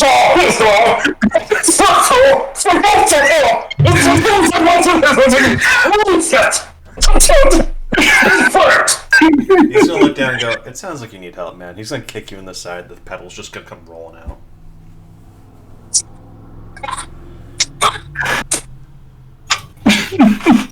He's already walking away, just giving you a wave like, have a good one, man. Captain Dumont will wind up and chuck a book of the Marquis of Queensbury's rules on polite pugilism at the back of his head. He ducks.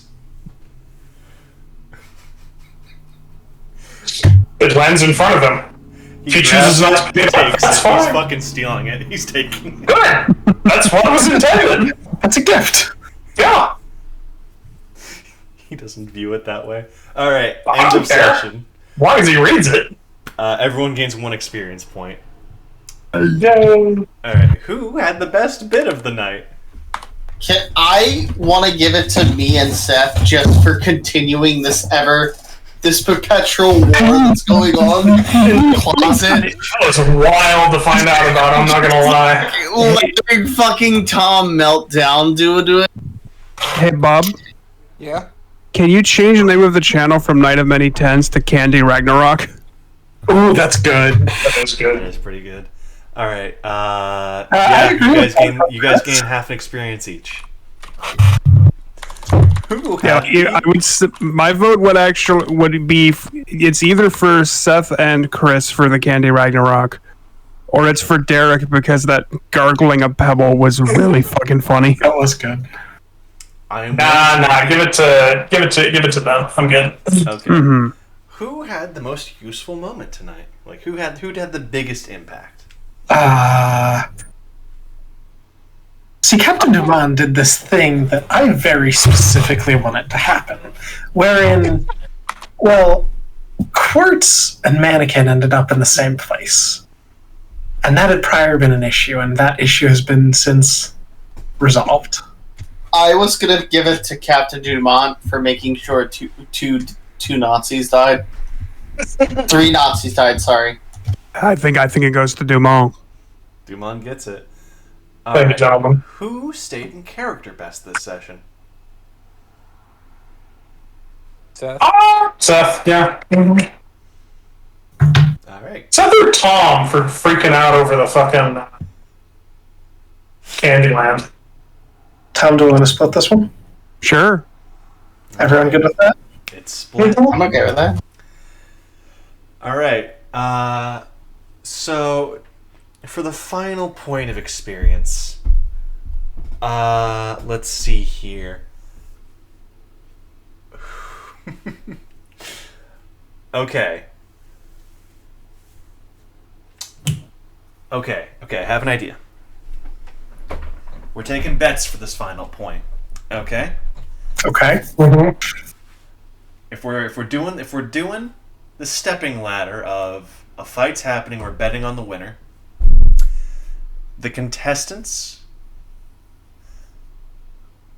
are okay. Johnny Switchblade versus Gladiator. Who do you guys think wins? I want Gladiator. Nah, fuck it. I'd go for Gladiator. I'll bet 3 experienced Gladiator wins. Johnny does have the what is it? Better than you or just as good as you? Nah, I don't care. Gladiator's cooler. Better than you is the name of the ability, yeah. Yeah. But I don't know how that would stack up against blanket invulnerability, or as blanket invulnerability as one can get in this power. See, I feel like Switchblade's methods of fighting aren't just killing people. I feel like there's some amount of esoterity to it. Yeah, and there's also, since better than you, Gladiator's not going to be able to rip into him that easily. Mm-hmm. Personally, having been in several fights with Switchblade and seeing how hardy that motherfucker is, I'm going to give it to Switchblade, but it's close. Like, it's a really close fucking fight. I'm willing to bet 2 points on Switchblade. Okay. You're gonna have to narrow that one down, buddy. Which bar? Oh, Verbal Verbal Kink. Kink? Verbal King. That's one. Okay. Okay. So, everyone has their... Does everyone have their votes in? I'm hearing, like, 3 in favor of... Wait, did Chris vote? Mm-hmm. Did you vote for Switchblade or Gladiator? Gladiator. Okay. I'm still thinking. Alright, Bob's the final vote. What are you thinking? Now, wait. Is this how this fight would go in your hand, or are we just trying to vote to see who wins? Because I'm not betting points if it's just voting to see who wins. If I were to write... It's basically if they're both in character. Okay. I'm Just had to betting make a sure. point, by the way. Also, are we allowed to bet points? No, it's whoever... If you Okay. if you voted on the winning person, you're going to get an experience point. It's going to be split based on the number of votes. Okay. Better than you, but I don't know. Because there's no such thing as blanket invulnerability. That's Bob. Huh? That's what you think. But Sam, Infinity. Well, Alex, you that's sound upset. That when you... Alex, looks like I'm joining you for Evil Squad. Ooh, really? I mean, if you want to. I mean, if the invitation was real, It is. okay. I Make don't an evil oppose on squad. It's Sam. fucked up. Advantages to that are you get to build Quake at a higher point total. Quick to summon an artifact. They can get one. This Yeah, they can get one. also doesn't. This does not spark joy. Okay. I'm gonna go with Gladiator, actually. Alright, you guys each gain 0.33 experience, because Gladiator does win that if they're both in character. Okay. I Is just it realized close? as the heel, Gladiator can like just really jab at his insecurities and make fun of him and make his better than you power worse. So, it is incredibly close. Like, Johnny absolutely is capable of winning that fight, but the issue is they're in character. Gladiator's gonna go straight for the kill. Johnny is going to be Johnny and try and make him a better person. Unfortunately, Gladiator is fucking invulnerable against being a better person. Can someone who can pin things pin how much money we made this I session? have it written on the Sweet Tooth sheet. Okay, I have it. I wrote it into the channel. There you go. Thank you. Alright, any final thoughts on the session? That was fun. Good. That was fun. I'm very happy to have opened the shop. Was Candy Ragnarok a thing you had written before talking to Seth? No. That just made that up, dude. Oh shit!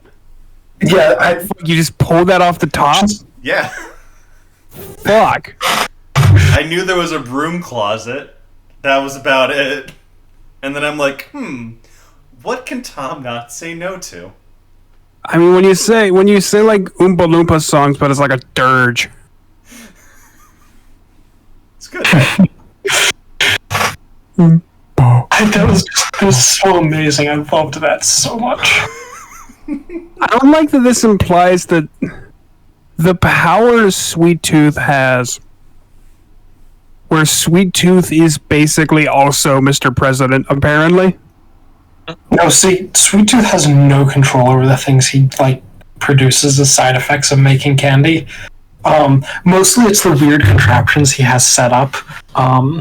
He'll create candy robots to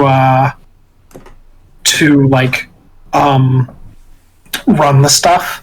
The issue is when they stop working from the damp, they also sometimes just get up and walk away. I did make that up on the spot, so if that's not canon, oops. You turn it Hey, again. gotta go to bed. Good night, guys. Yep, I'm gonna hop off the night. Later. I'll Yeah. have to figure out how to invite Chris to Evil Squad. Yeah. I don't. Or consider we could just kill Amp.